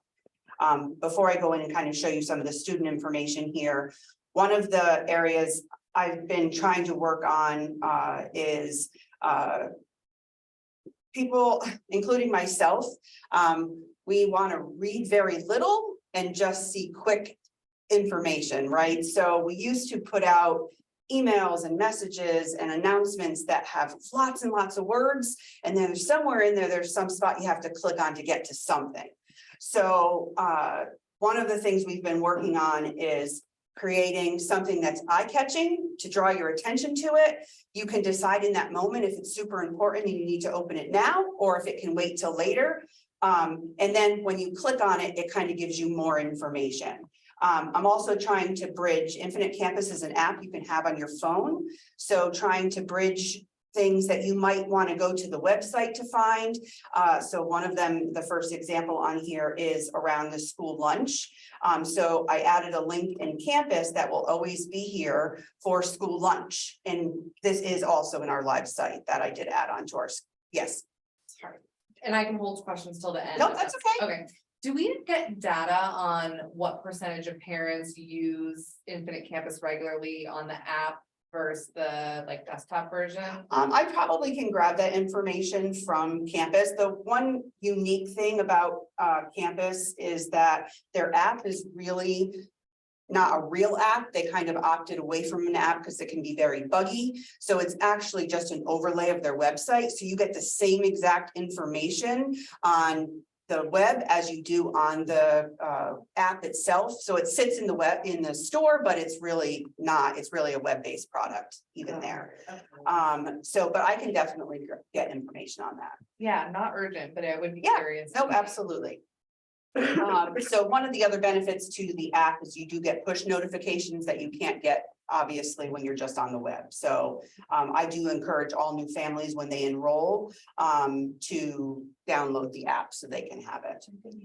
But The sorry, no, that's so okay. just now if it's free, and the announcements are customized to the parent. So like school lunch menu would be, if I have 2 students in high school, I'd see the high school menu. Yep, so so we also tweaked our lunch menu page a little bit. So for a few different reasons, for equity and inclusion type of things. But one of the other reasons was so it could also be streamlined for Campus. So when you click on the link, it actually brings you to our district website. And our new lunch menu area, it's actually a calendar on our website. So you can, from here, then click which calendar you're looking for. So middle school or high school. So one link gives you all 3 calendars. So too, you can change language Yes, now. and the reason for that being here is if you choose your language, you actually can change the lunch menu to the language of that, you know, that family speaks with. That's really cool. Really cool. Yeah. So. I don't do Xerox copies. Come a long We've way. got those Xerox copies in a long time. Yes. What was it, mimeograph? Oh, Dating the myself. onion paper. Ditto machines. Oh, So, but yeah, so like I said, in the announcements, as you can tell, our big goal, and I'm actually gonna pull this up in the messaging area. So the messaging area, which is what you guys used to see when you opened it, still exists, which it's 2 tabs, it's announcements in the inbox. So that's still here. But as you can see, East Lyme's Got Talent is one of the things that went up today. So you click on it and it opens up into a large version with all the information that's there. Sometimes it may be to a permission slip, the weekly newsletter that's also here. And they've been updating that on here for about the last month. There's also information about there being no school. So the picture kind of draws your attention in for you to pay a little bit more attention rather than it just being a whole bunch of words. And when you click on the picture, it actually brings you to the district calendar. So you can kind of gather more information on why there is no school if you needed it, or check the calendar because you weren't sure there was no school. And then the other thing I like to remind everybody is the inbox. Most messages just that go out via email always go out in inbox and campus. So if you're ever looking for an email, sometimes it's easier to come find it in your inbox in campus. So because you get emails from a lot of different places, but here they're a lot easier and cleaner. They're not mixed in with all your other personal emails that you get. So the new homepage, one of the reasons so many people like it is, again, all of your kids' information is here. However many students you have, when you click on it, rather than having to use all the different navigation tools, it opens up the students' information. This is actually sort of what the view for a student looks like. But it has, their general information, their food service balance. It has their schedule. It has documents that need attention, which I'll talk about in a little bit. And then it has recently scored assignments, as well as any recent updates to grades. And then same thing around attendance, any absences that have been added.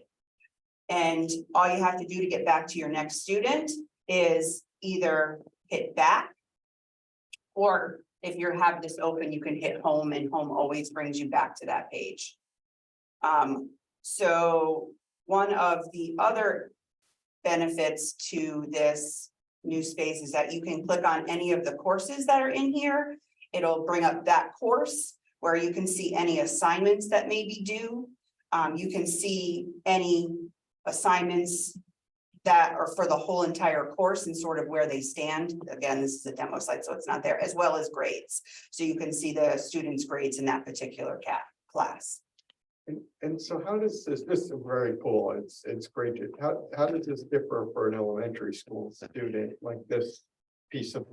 So visually, it looks exactly the same. Right now, when they would go to a course, they would still, the students do have a schedule, so they would have a schedule here. Okay. When they click in a course, there wouldn't be assignments because they don't do assignments in campus, but they can see all of the posted grades under grades, so they can go in and see grades the same way. My kids I are. know. Yes. So how much extra work is this for the teachers to be, I haven't been in school for many, many years. So on top of verbally giving the assignment to the students, and then they've got to go around at the end of their business, not business, but business day, and enter all the assignments in for their classes. So most of their assignments, so campus integrates, so for our high school and middle school, who mostly use Google Classroom for assignment Okay. work, it integrates, and those assignments are pushed down from Google into that makes campus. Okay, so they're doing it once. All I could think was at the end of the day. Yeah. No. Okay. No, the only thing they do in campus at the end is post grades, so the posting of grades, but meaning the final grade that they get for a term gets posted in campus. Everything else for middle school and high school comes down from Google. So you only do campus. It sounds like that's full time. No, this is just one of the things that I do for sure. But it's okay. I'm new no disrespect to me. No, A little bit of a lot. But it's okay. Along that, yeah, I had the same question, and I'm living with one of those teachers. I don't even know how it works.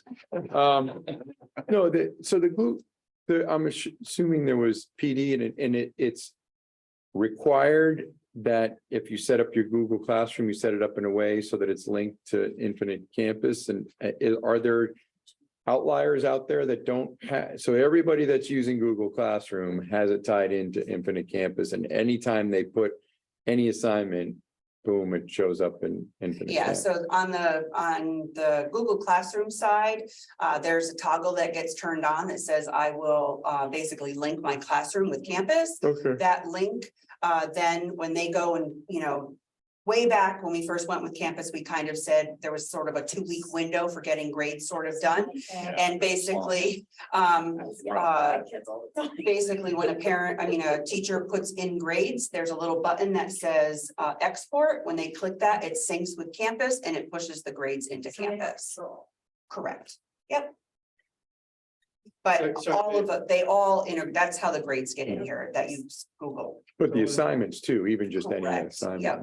So I want to make sure, because I remember there were 2 issues. One is sometimes, I don't know how, but the parents got the grade before the kids got the grade. Yeah, so- I remember something that would happen. Is that now?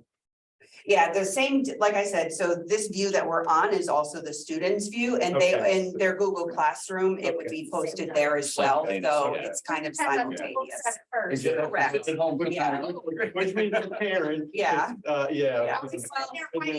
It's not linked with Snapchat yet, so they're not gonna see it first. Well, because if it's a parent who has notifications turned on their phone when a new assignment gets graded, right? You're getting probably a big notification versus a student who probably does not have that feature turned on. That's So- not they have other notifications. Yeah. Yes. The other issue, one more question. No, I wanna go. The other was, I think if you had a test today, the teacher was supposed to have the test grades within 2 weeks or something like that.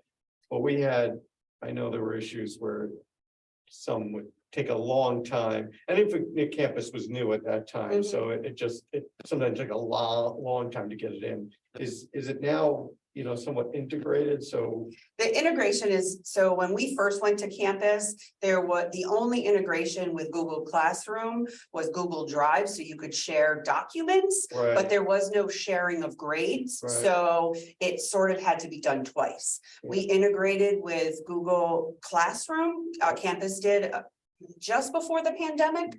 So it's made the process a lot quicker, because teachers don't have to enter grades twice. Prior to that, they had to enter them in Google and then they entered them in campus. They don't have to do that anymore. okay, great. This is a bit off the topic, so. Raise this. I'm just thinking about the whole assignment thing, the whole assignment issue, that it goes to your parent and it goes to the child. I guess to me, I'm thinking that the child has no ability to develop their autonomy, self-directed learning, because their parent is always gonna be. I'm sorry, I'm just thinking. I just find it and it could be my age, I'll admit it. It's just the child doesn't have the ability to develop autonomy. My parents never told me to do my homework. I always did my homework. Okay. I'd like to have my daughter did the same. So I'm just seeing this as almost like, are we really helping these students? Or are It we- depends on the parent. I have no Yeah, idea. I've exactly. never gone into campus. ever. Yeah. I don't do it very often either. to be Yeah. honest. I've never I been. don't do it very often either. Yeah, I mean, and I think, and I can probably, say without probably stretching it too far to say most of the parents who go in it, there's always going to be the exceptions to all of that where there's, the parents who are checking grades all the time. But for most of it, I would say most of the parents who are going in are going in for other reasons. They might be going in to see final grades, but not the daily changing of grades. More so they're going in for, looking at information like announcements or stuff that's Okay. there, or, getting the email to contact a teacher or clicking on the link to email a teacher or that type of thing, not necessarily solely focused on what the I'm just grades are. thinking- We're talking about grades just because we brought that up, but It just I would seems say like that's too not the much- big It part. just seems like I will not always have my parent flying over, what is it, helicopter parent? So, And I mean, I know this is the wrong time to bring this up, but I'm astounded, it's amazing. So I mean, I want to if give there's Candace, adults saying you I never want to have give these- Candace and Kate I'm just, sorry. I just want to give them, because we've been kind of informal and I want to see. I can't even see. Kate has her It's- hand up. Kate has her hand up. Okay, oh, good. We can't really see your thumbnail, it's hard to see.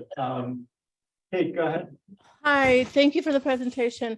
I guess I'm all about communication, and for me, the best opportunity for students to succeed is for parents and students to both understand what potential learning outcomes are and to have an idea for topics that are being discussed, not so much the grades, but just the opportunity. I always tell the story about when my kids were in high school and they read The Great Gatsby. I reread The Great Gatsby, and it was just a great opportunity for us to talk about it. And I don't see that component. So are those learning outcomes and objectives within Infinite Campus, or is that another avenue that somebody has to go down to access that information? Curriculum the items. assignment is posted with a title and a grade. Yeah. Well, Yeah. and it says like. Sometimes there might be a description associated Yeah, with there's- it, like I to go as far as with every assignment, specific learning outcomes are posted with that. I can't say for certain that there's truth to that. But at the elementary level, we report on standards, which are student level, end of year student level outcomes. So that just in the essence of how we report out on student progress over the course of the year, we're reporting out on student outcomes. I guess my concern or my hope or my wish would be that target vocabulary or target concepts somehow could be conveyed in some manner, in some form, so that parents and students can have those conversations to provide that support to make sure that our kids are getting that kind of opportunity. That's all. And I do think a lot of the assignments do I was gonna have say, that I'm stuff I'm added reading to my it. kid's assignment. Yeah. It says like analysis of the Declaration of Independence, lab on viscosity, film reflection, Latin culture questions, baseline drawing, philosophically correct essay, exam reflections, things I like to learn. I mean, 21st century projects. It says what they're doing, blood splatter. Things fall apart until the end. I mean, it says what the assignment is. Again, my opinion is, if we're trying to teach critical thinking skills, then we need to have avenues and methods to know how to promote that within the community. And thank you again for the presentation. It's nice. Watergate scandal, Vietnam rule. Thanks, Kate. Thanks, Kate. Candace? Hi, thank you. Stacy, thank you so much for the presentation. I think that Infinite Campus has really come a tremendously long way. It's a hub. It is really progressed, and it has really become a great resource for students and for families. So, I think the possibilities are endless. I think that the way that you are identifying kind of the needs and have such a good pulse on the community and the district as a whole, it's just coming along and just progressing so nicely. I'm absolutely thrilled with it. I really am. And then also too, having the pulse on it and identifying where maybe tweaks need to be made. And, maybe if we were to add this or to do this, the communication, the way that it has just gotten so much better over the years. And of course, I have the comparison to when there was so lack of communication, and then acknowledgement of it, and then trying to find so many different ways to meet the needs, to try to get everybody connected. I just think that you've done a really great job, and bravo to you and all the helpers that help put their effort into it, because it really is very, very beneficial for everybody. Thank you. Talk about the future. Yeah, so I Yeah, just want to touch on a couple of quick Yep, spots. yep. So one of the things that is our goal to open up for the fall is the ability for a parent to go into their parent portal and report their student absent for the day, or tardy, or dismissed early. So no need to call, no need for notes. The state of Connecticut requires that even if you call, that you still have to send a note unless you said it in person. So, but there is caveat in the state language that says if it's password protected or PIN protected access, then you can just submit it. So basically what you would do is there's an area in your choices called More, which is where you kind of go to change addresses, contacts, that type of thing. What you'll see when we turn it on is there'll be one called Absence Request. And when you click on it, you'll have a list of your students, so you can decide if, you know, which of your students it is that would be marked, whatever that code is, because they can be marked out for the day, late arrival, or early dismissal. So you would simply check off your student. You'll have a list of choices to choose from as to why they aren't coming in. And then what are you choosing? They're going to be absent for the day. You can do it for multiple days. So if your children are going out on vacation, you can type in the start and the end to that. And then I'm so excited. then you can go in and give an explanation as to why you're, you know, going to be out. After I get the call. And then you hit submit. Once you've submitted it, it gets sent to the individual buildings where your students are, and they go in and process them. And you can come back to this area and click on view, view result, review requests, and you'll be able to see the ones that are submitted or have been processed. And if at some point you submitted one and it hasn't been processed yet, and you're like, oh, I meant to add something, you can come back in here and delete it and then re-enter it. If you know, maybe your student was going to be late, but they, you know, then it was like, nope, they're not coming in. If it hadn't been processed yet, you could come in here, edit that, and then So resubmit this will it. save us from all those notes. So ultimately, Secretary from phone calls. yeah. So for me, this was a big piece. We might try to do a soft opening with it. And then, like I Just for said, kind of. Yeah, please. Yeah.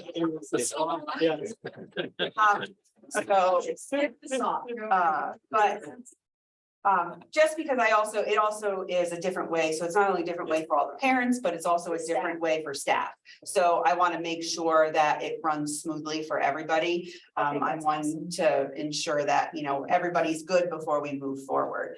So that's one of the additional pieces. Another part that we're working on is for the start of next school year is around fees. So whether it's device insurance, whether it's graduation, that you'll be able to come to your fees area in campus and add sort of like you can do for food service, which is add an amount of money into your cart. You'll be able to click on them, and all you'll do is add the fees to your cart, and then you'll be able to pay them with whatever method you have. So you can do credit card, PayPal and all of that? So it takes credit card and e-check. So that's what's available. So would that also be like the school dances? So at some point, it can be pretty much anything we want. It can be anything. We do have the ability. We're probably going to start it out with, because of course, all of those fees have to go to at the building level, have sort of different little accounts that they sit in. So with the permission slips and stuff. exactly, yeah. Is So they gonna be able to use that? I'm right in that in regards to fees or whatever. I just think I was a PTA treasurer and there were a lot of checks. yeah, so not Yeah, ours. they're- no. they're just a separate entity, but yeah, but we help them with, you know, their process too. So Can I, Candace, I see her hand is Sorry. raised. Is it raised and never taken down, or do you have another question?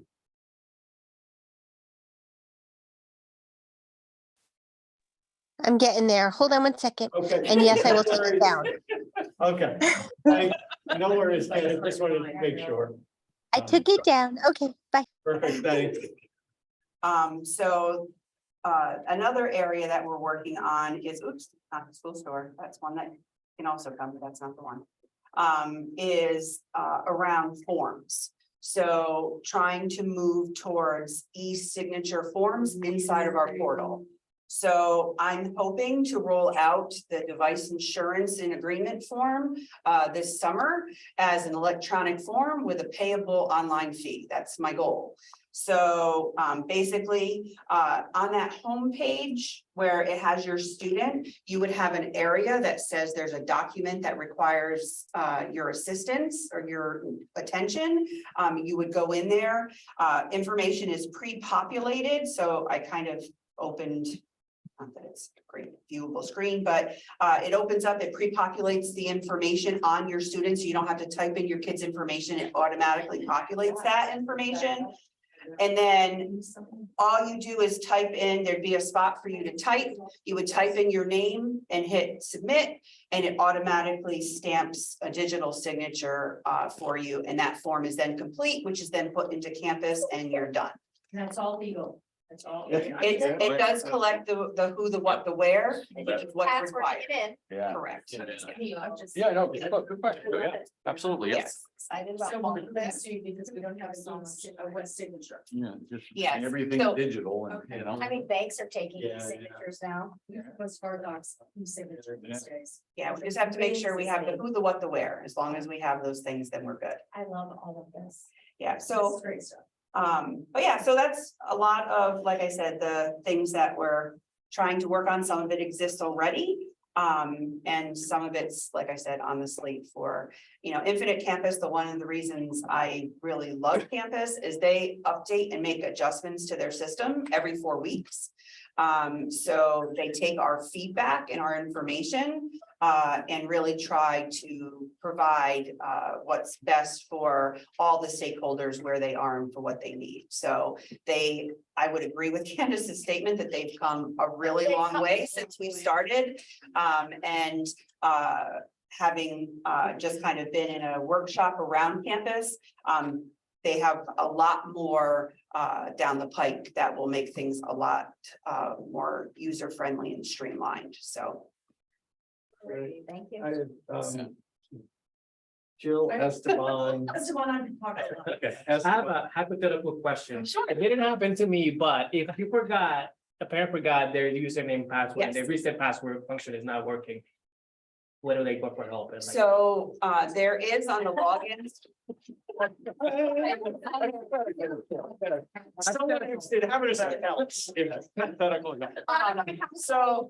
there is on the login screen is the IC help desk email that comes to me, or people are directed to me. So sometimes we did about 2 years ago, turn on the automation where you can reset your username and password.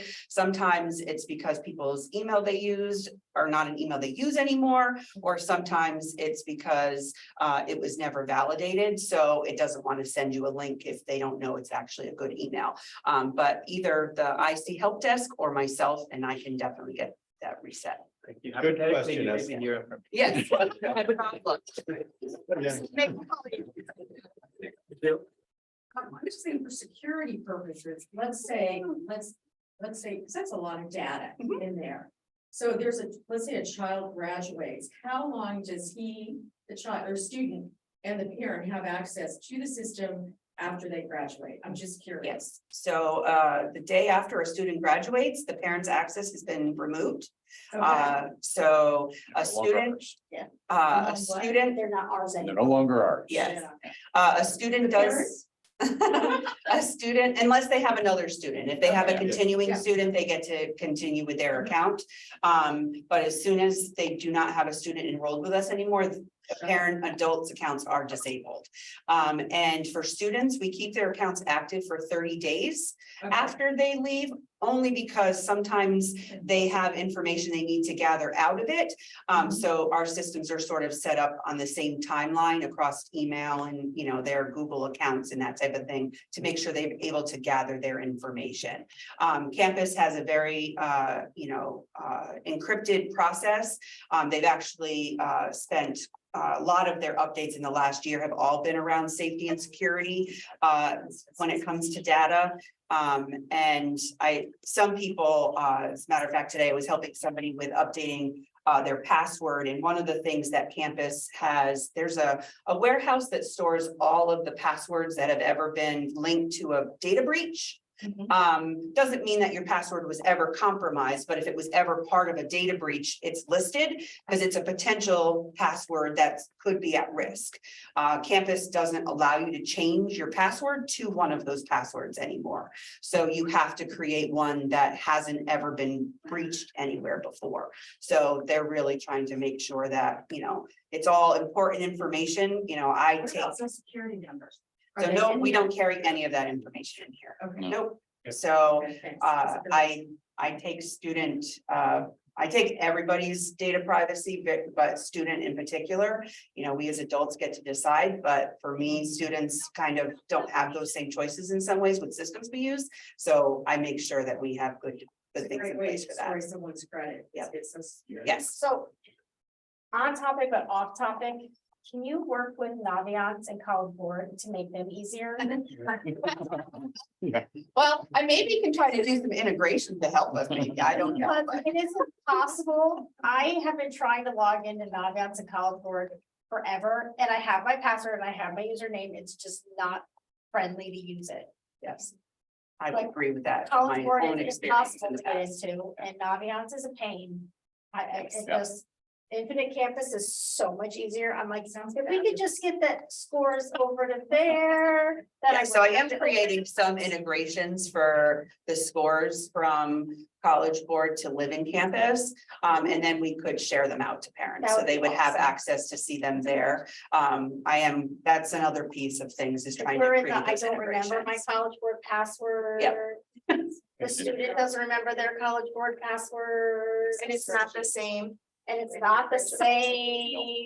It's a problem nationwide. It's not just. It's just my, But, so it's like, my children want to know what their College Board scores are, their SATs. I'm like, I don't know, their PSATs, I don't know. I do wonder though if we can use, I know it's not the same username and password, but there's probably a way to put the link in ClassLink so it saves the password for them. Maybe, because I know my student doesn't know theirs either. Yeah, so we, it's not, it wouldn't go through the campus. No, right I now, know, but but we I'm can- just saying we can it's- Work at streamlining that through ClassLink for the Because students. that would be Yeah. great if we could get those other two to I know, work as they're- nice as this. They are not as user friendly, I agree. Candace, sorry, Candace has a question. Oh, sorry. First, and then.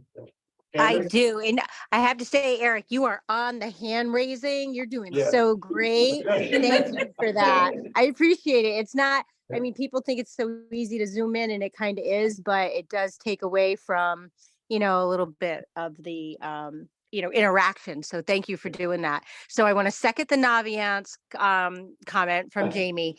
And I also, this is kind of a funny, but very serious for you, Stacey. I would like the opportunity to freeze swipe card at the high school because my kid is swiping and swiping and I'm getting love letters from the high school.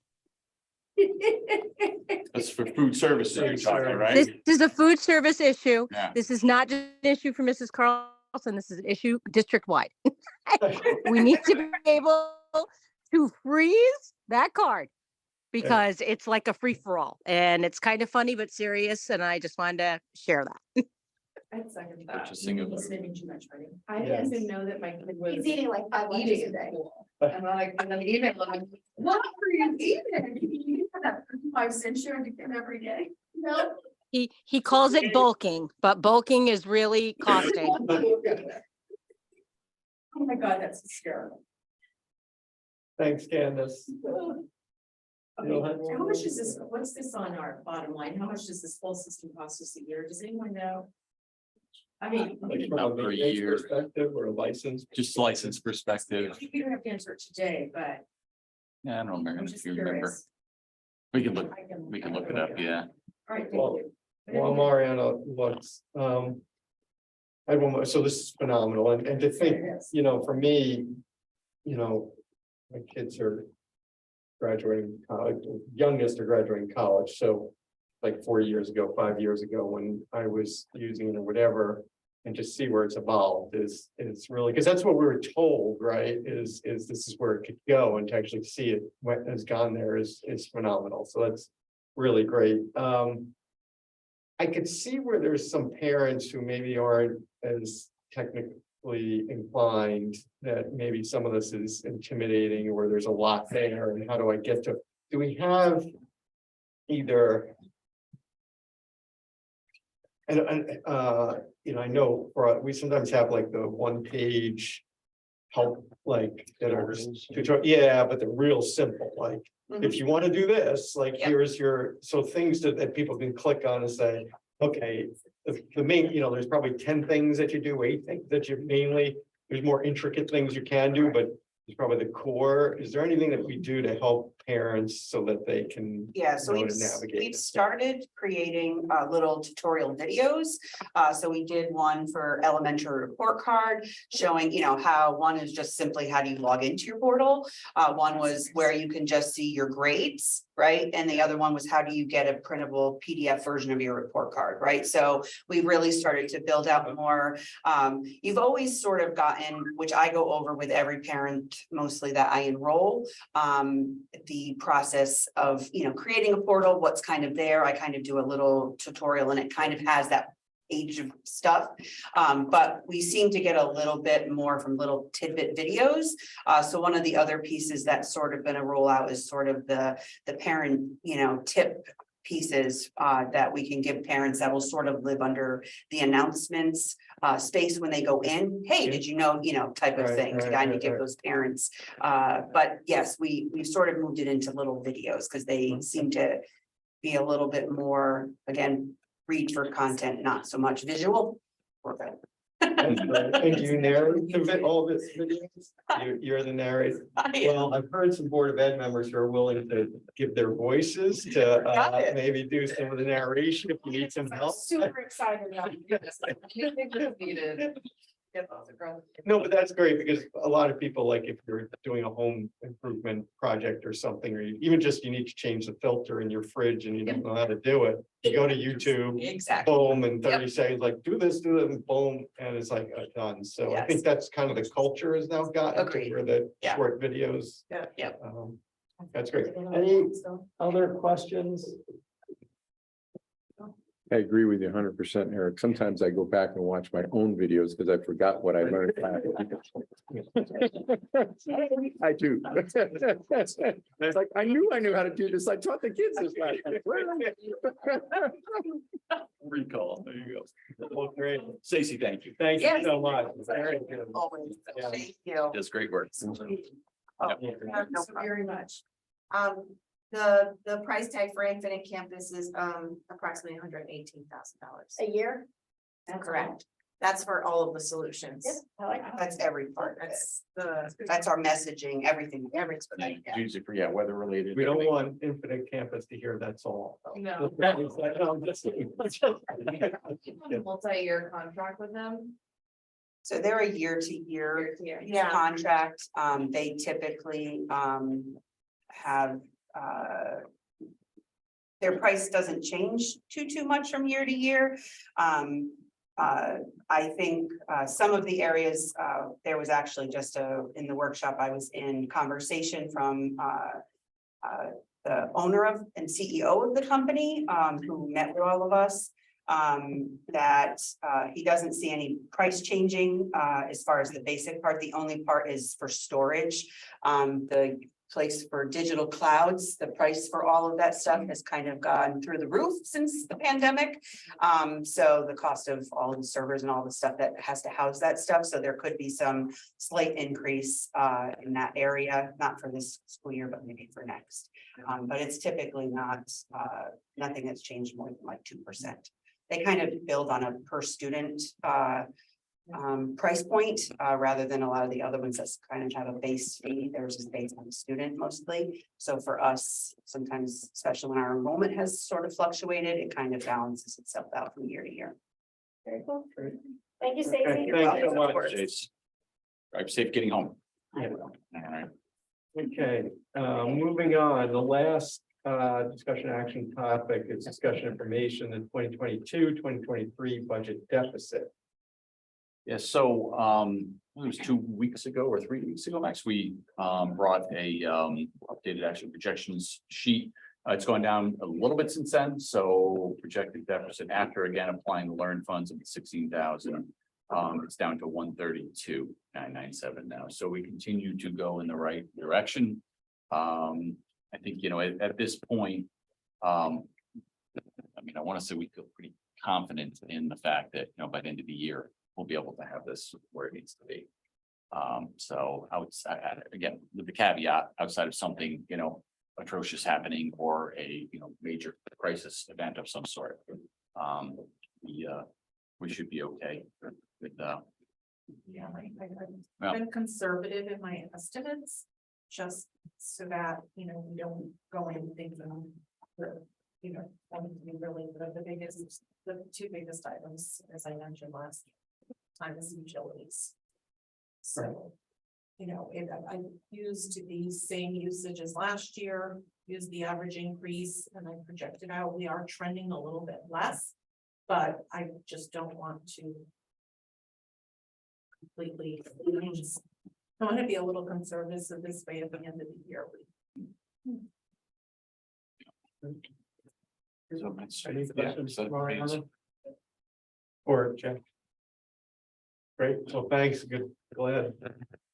It seems like we're not gonna have to, Yes, I don't, yeah. again, I don't think so Yeah. unless. things can happen, but Sure. right now we're going the right direction, so that's great. So we'll keep updating as we move forward. Yeah, we still have 3 months left too. Yeah. April, May, June. Could have a heat wave in May. You could, let's try. What do we have? Who knows? Anything's possible. AC. Yeah, that's right, exactly. AC costs. Yeah. Okay, so we're done with the discussion action item for finance, facilities and community. Now we're on discussion action items for policy. And Jamie is gonna walk us through. 10, 12, yes, for at least. Thank you. Yes. Never. I have a question. I'll never escape the policy. All right, so we had a meeting, God, I don't remember, January? We had one.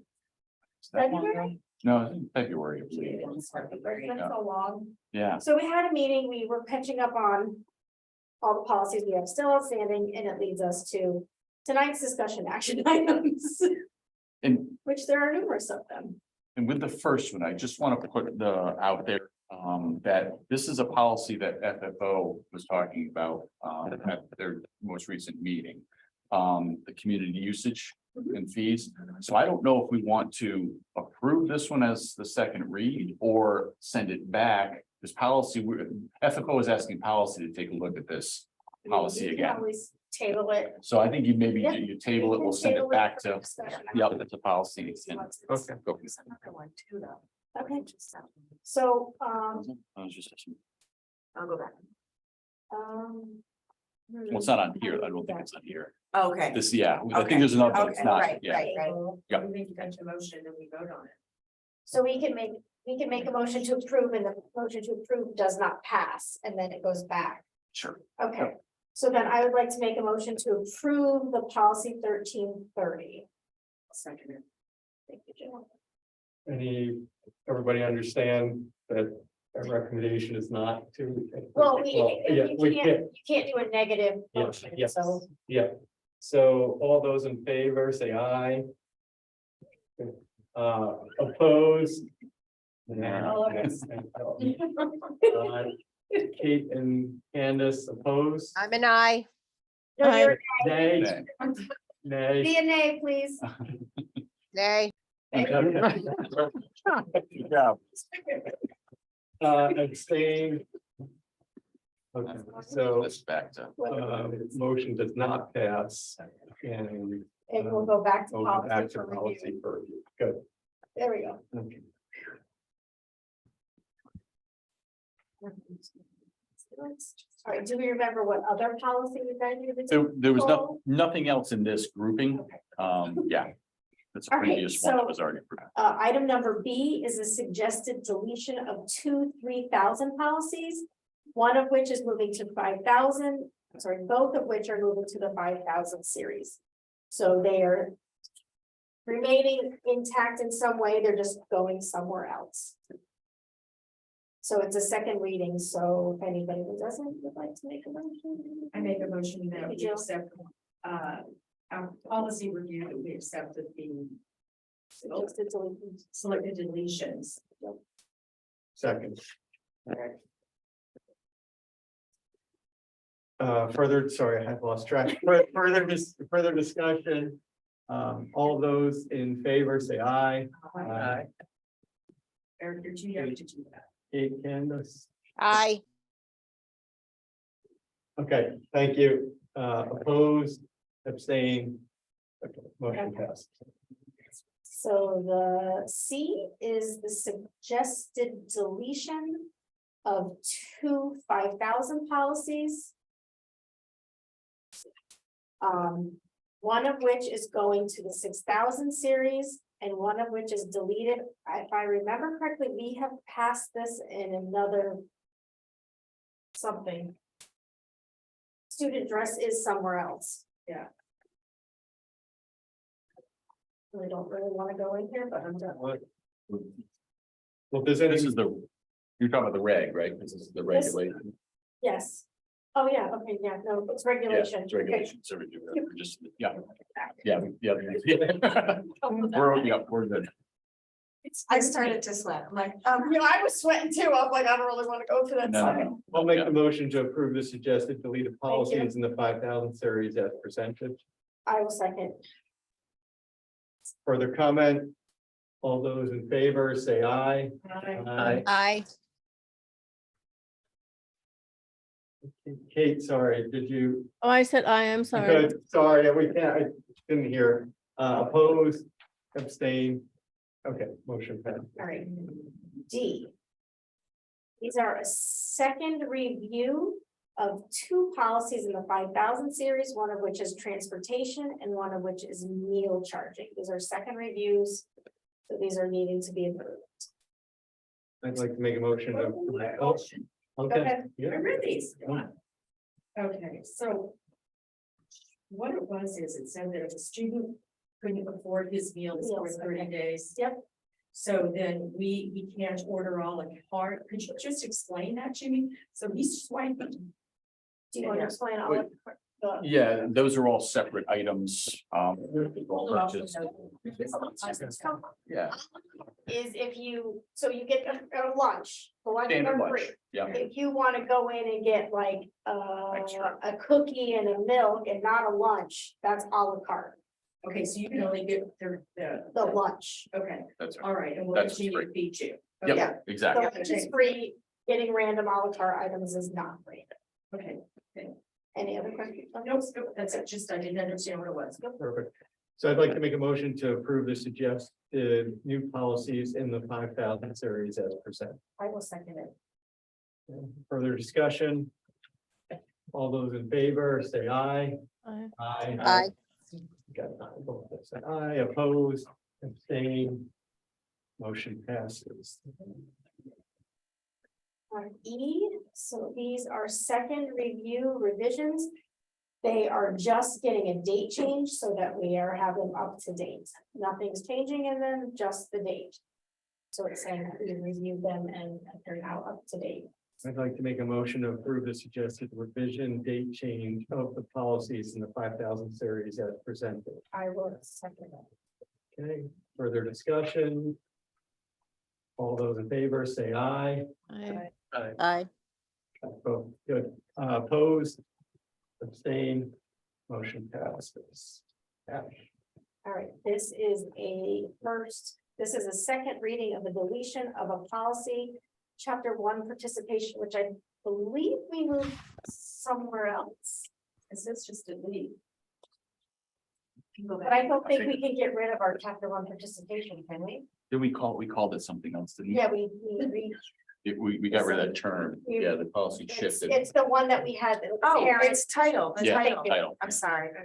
It's the Yes, parent we- title. Yep. Parent compact. Thank you. Yep. Yes, and The we one are where we in had to get the compliance with parent, that. surveys and the Yep. meeting. Right, the opportunity to give Thank you. feedback. Yep. And we did that through a survey this year. Too many, Right. too many policies. Yeah, well, that was the one that you needed parent feedback to, Based on the actual policy. policy, so we had done some work in the fall around that. That's right. Yeah. All right, so this is a suggested deletion. Any questions? I'd like to make a motion to approve the suggested deletion of policies in the 6,000 series as presented. Awesome. Further discussion? All those in favor, say aye. Aye. Aye. I heard Candace, Kate, just want to make sure. Aye. Thank you. Opposed, abstained, motion passes. All right. G, this is a new policy in the 6,000 series. Is recommended for review and approval, promotion and retention. Any questions? Okay, I'd like to make a motion to approve the suggested new policies in the 6,000 series as presented. Further discussion? All those in favor, say aye. Aye. Kate, did I mention? Aye. You did say aye. Okay, good, okay. Opposed, abstained. Motion passes. H. All right, so these are suggested revisions. Some of them are just a date change. They have little date changes next to them, and other ones have changed in some form.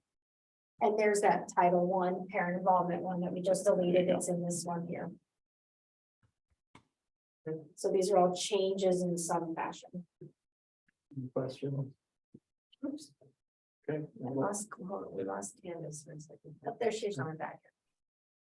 She probably just had a. I'd like to make a motion to approve the suggested revision / date change of policies in the 6,000 series as presented. I will second that. Further discussion? All those in favor, say aye. Aye. Aye. Aye. Opposed, abstained, motion passes. Aye. All right, these are suggested deletions of policies in the 9,000 series. With some of these have either, they're not necessary or they're covered in another policy. Or some of these are, when I say not necessary, they're covered by state statute.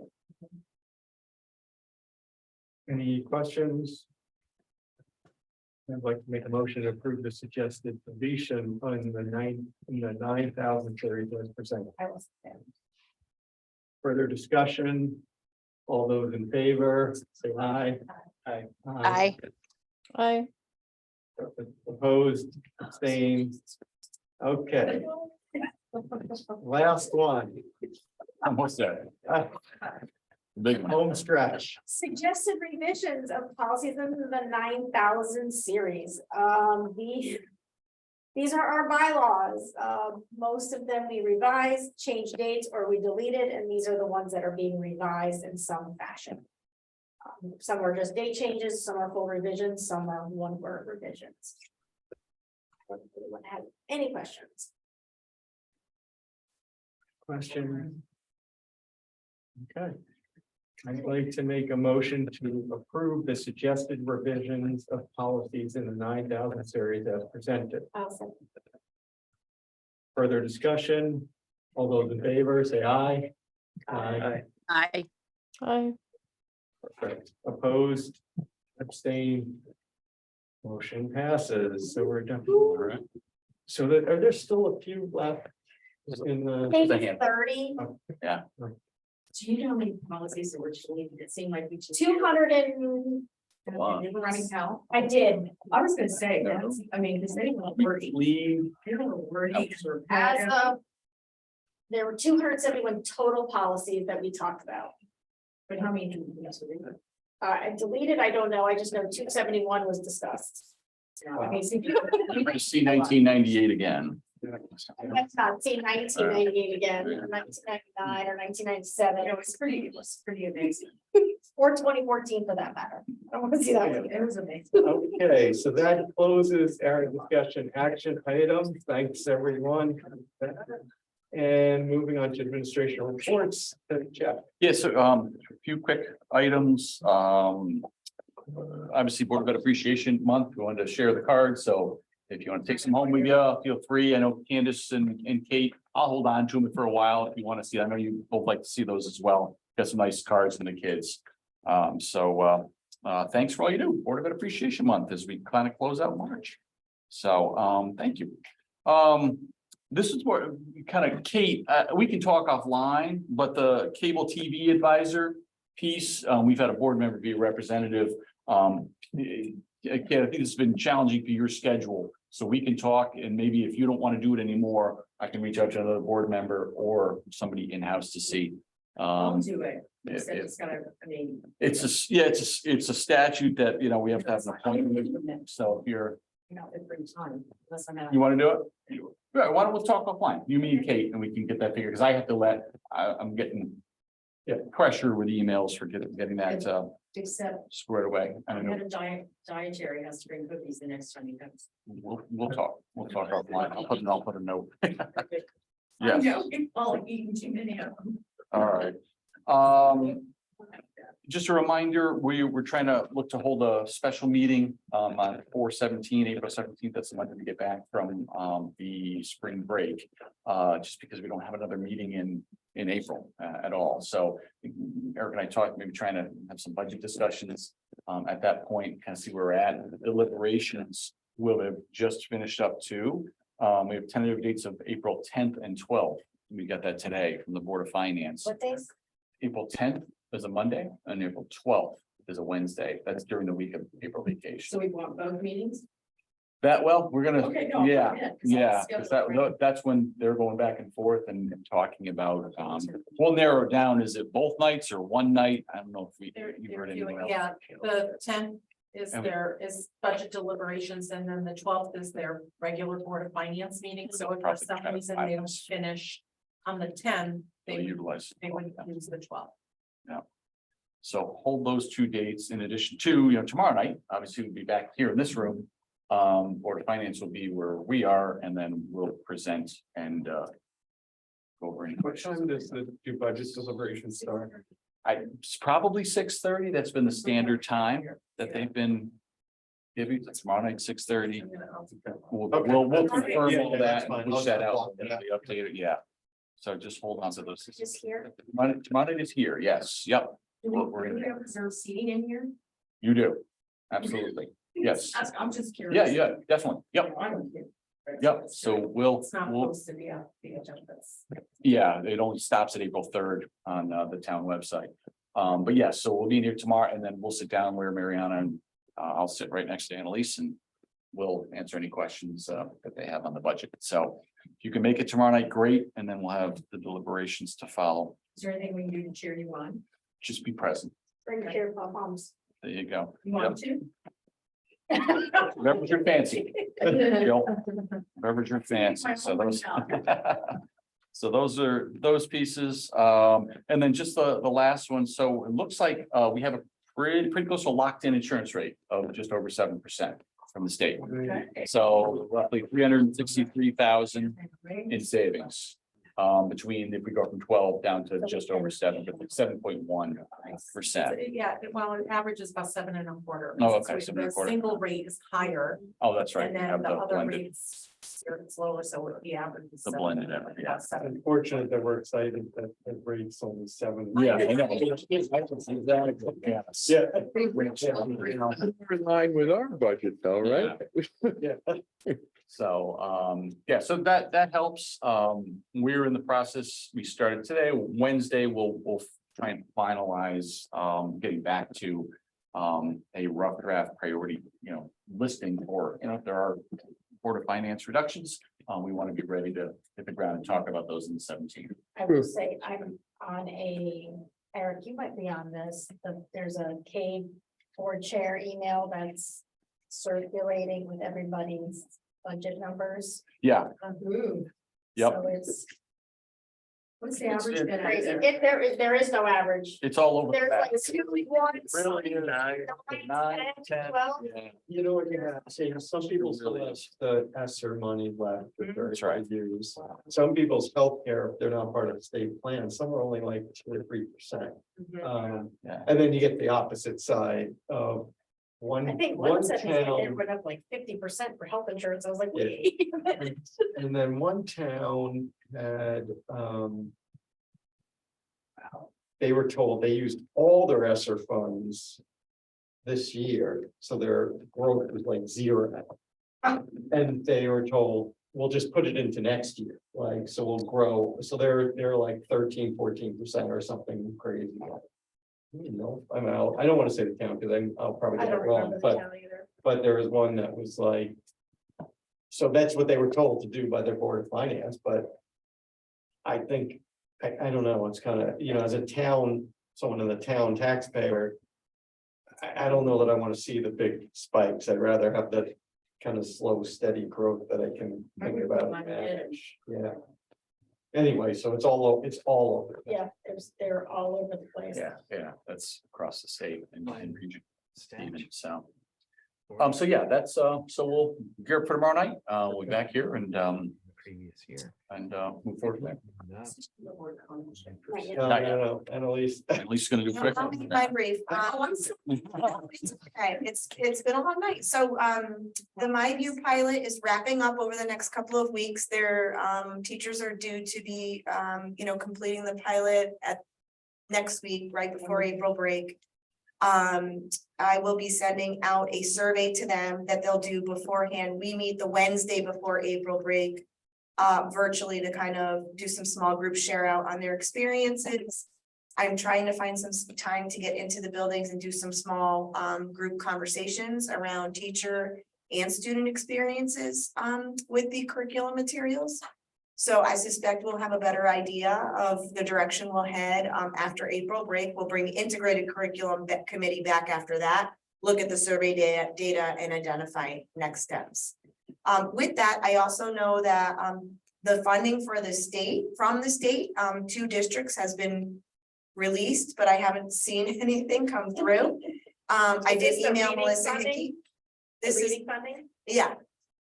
The reading, I know that I was just talking to a colleague who had heard it through the grapevine and directly emailed Melissa Hickey, and Melissa gave her the number that they, it's a 2-year funding. So I did email Melissa. I haven't heard back from her just to see what that funding looks like for us here in Eastland.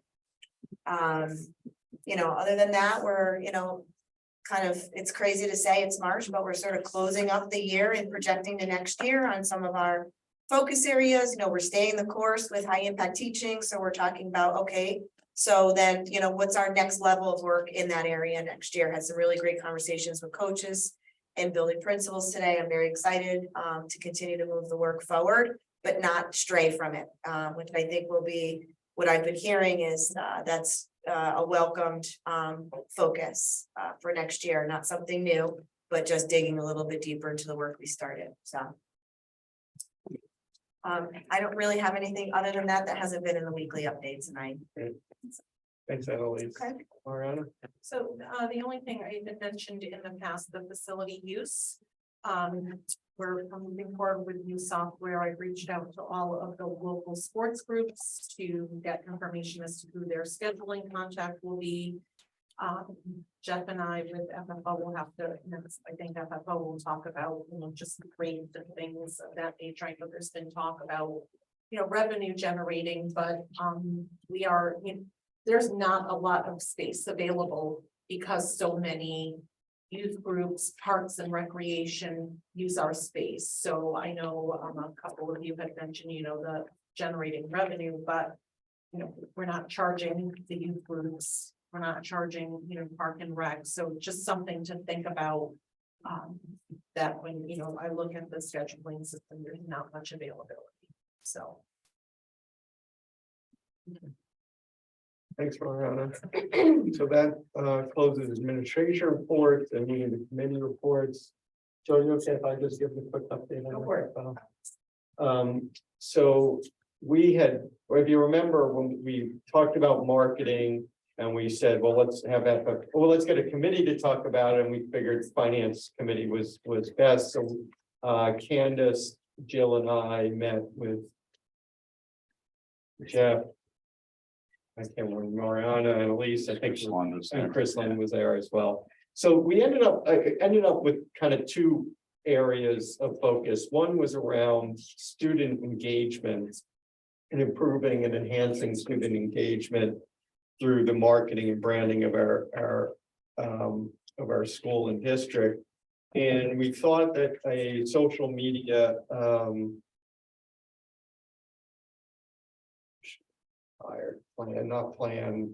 strategy, thank you. Again, developing a social media strategy would really be helpful, and that kind of really falls in that climate and culture. So we're recommending that AAA kind of takes a look at social media and having a strategy, and us having a conversation about what that would look like from that perspective. And then the other area we talked about is the kind of more revenue generating piece. And we have a lot of ideas, but we want to tackle one in the near term. And that would be kind of around advertising, something around advertising. So it could be digital scoreboard, it could be signs on the field, whatever, but we thought we had talked about it, and we wanted to look at, have policy, kind of look at what were the rules and how would that look like, what would that look like, ensure that as we're accepting advertisers, that they meet our criteria and how it would work along those lines. So really good discussion. I think we kind of took a few steps forward in this, and I don't know, Candace or Jill have anything to add? We talked about possibly forming a committee. I mean, I hate to keep forming committees, but just to especially look about to really drill down on advertising. Yes. What, Yeah. in So we reality. need if we get the policy, then we have to figure out, well, who's gonna go out and get the advertising. Now we need to contact people, and how would that all work? So, Yes, Eric. who's gonna be the person? Can I add in? yeah, go Candace. Thank you so much. So yes, I think that progress is the official word for that meeting, which was delightful on in every way. We had talked about the two different areas to kind of focus in on. First, the social media piece, because it's already begun. This is just kind of adding to it, and then of course putting control onto it with policy, and then also it will reach into what the AAA is working on for climate as well. So we had talked about having AAA look at it in addition to FFO, because it's a pretty large collaborative, to be honest with you. The second part and the second piece is, I think, fluid, but has a lot of different potential, lots of different ideas, but again, kind of honing in on one specific area. And yes, we had talked about creating possibly an ad hoc committee that's going to focus around the advertising piece as we move forward. But I think that the progress was really great. Great, thanks, Candace. Any question? I'm sure there's a lot of questions we need to resolve, but anything right now? Okay, great, thanks. So we did not have AAA. We didn't have policy. That's going to be next week, right? But Cave. I do have a CAVE update. Yeah. So CAVE had their day on the Hill on March 8th. We had some students from Windsor and Waterbury that came and spoke at testimony. I'd love to bring up students next year. If we could, that would be great. Be good experience. They did give us a 13-page pamphlet of all the education bills that are being proposed this year. I was going to bring it in, but my 16-year-old daughter hijacked it and brought it to her current events class. They are discussing all of the craziness that is education bills coming forward. There is a webinar tomorrow on the education committee bills that were put forth this session.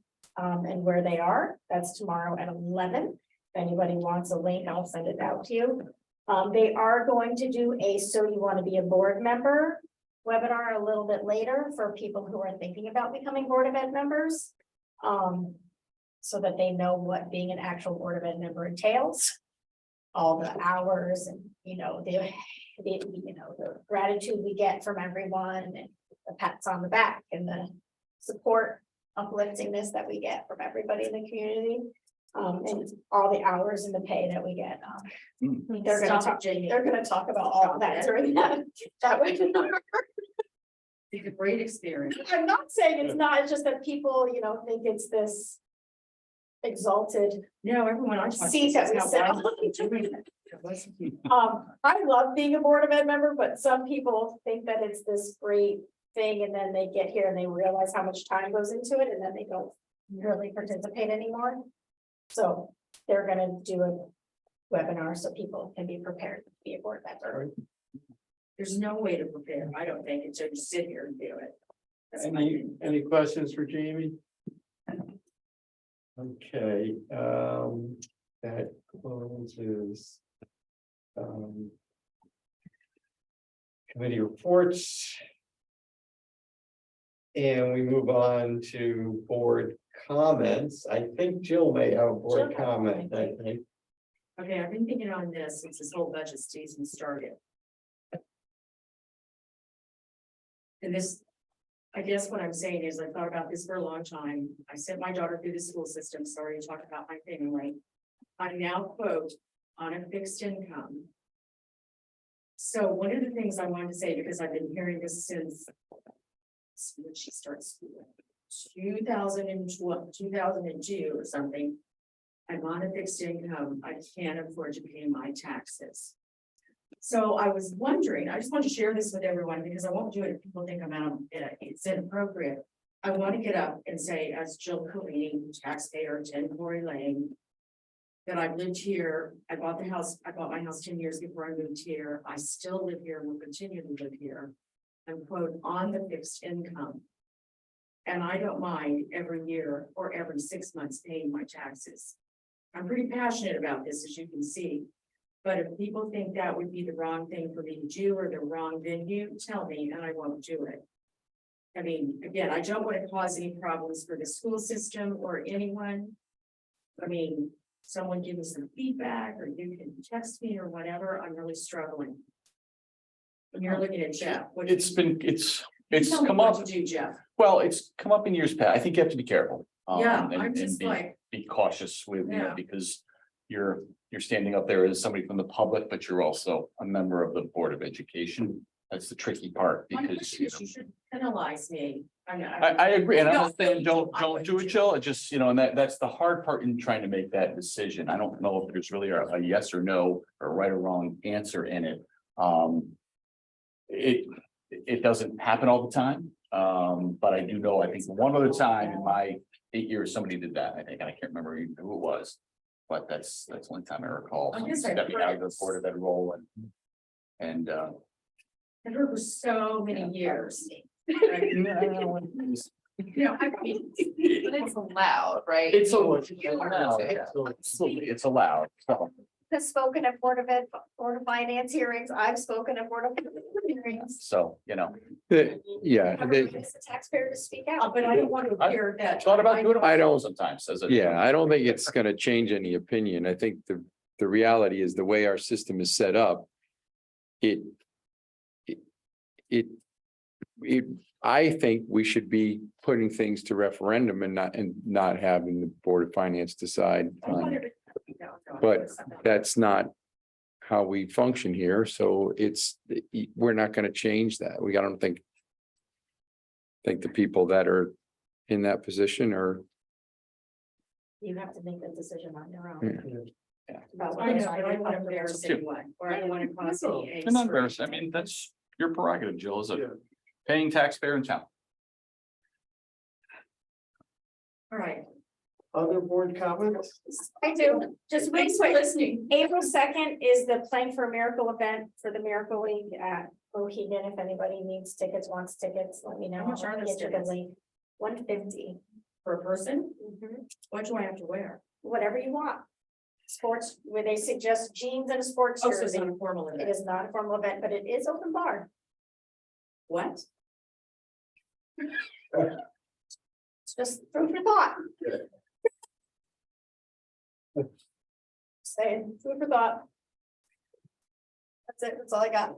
Any other That's board what I'm- comments? Because we do have an executive session Oh. item. Oh. so, Yeah. Yeah, we just, Oh, I did see that, okay. Yeah. I did Yes, see it's that. executive.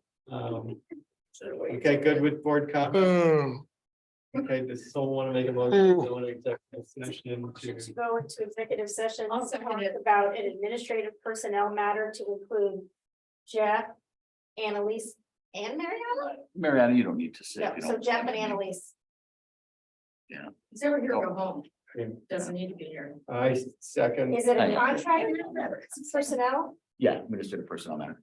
Okay. Yeah, so Hold we on, need I'm to, Mariana. okay, let's see who's off. Who's seconding that? And I'll I would second it. turn the mic Yeah. off. We had, So we, so it's we're just gonna different take a now. quick break Yeah. to So clear out stuff and. we Candace got, can stay on. Candace will stay Kate's on. gone, I think. I'm not the- Wait, what am I Yeah, doing? Am I executive- Executive session, We Candace. have a executive session. Is it long? Only because my No. kids texted, my 9-year-old. I'll be quick unless you have, you know, She wanted to speak fast. yeah, it's just. Oh, yeah. Yeah, I'm trying to think of what we did. Kim's gonna have to step away from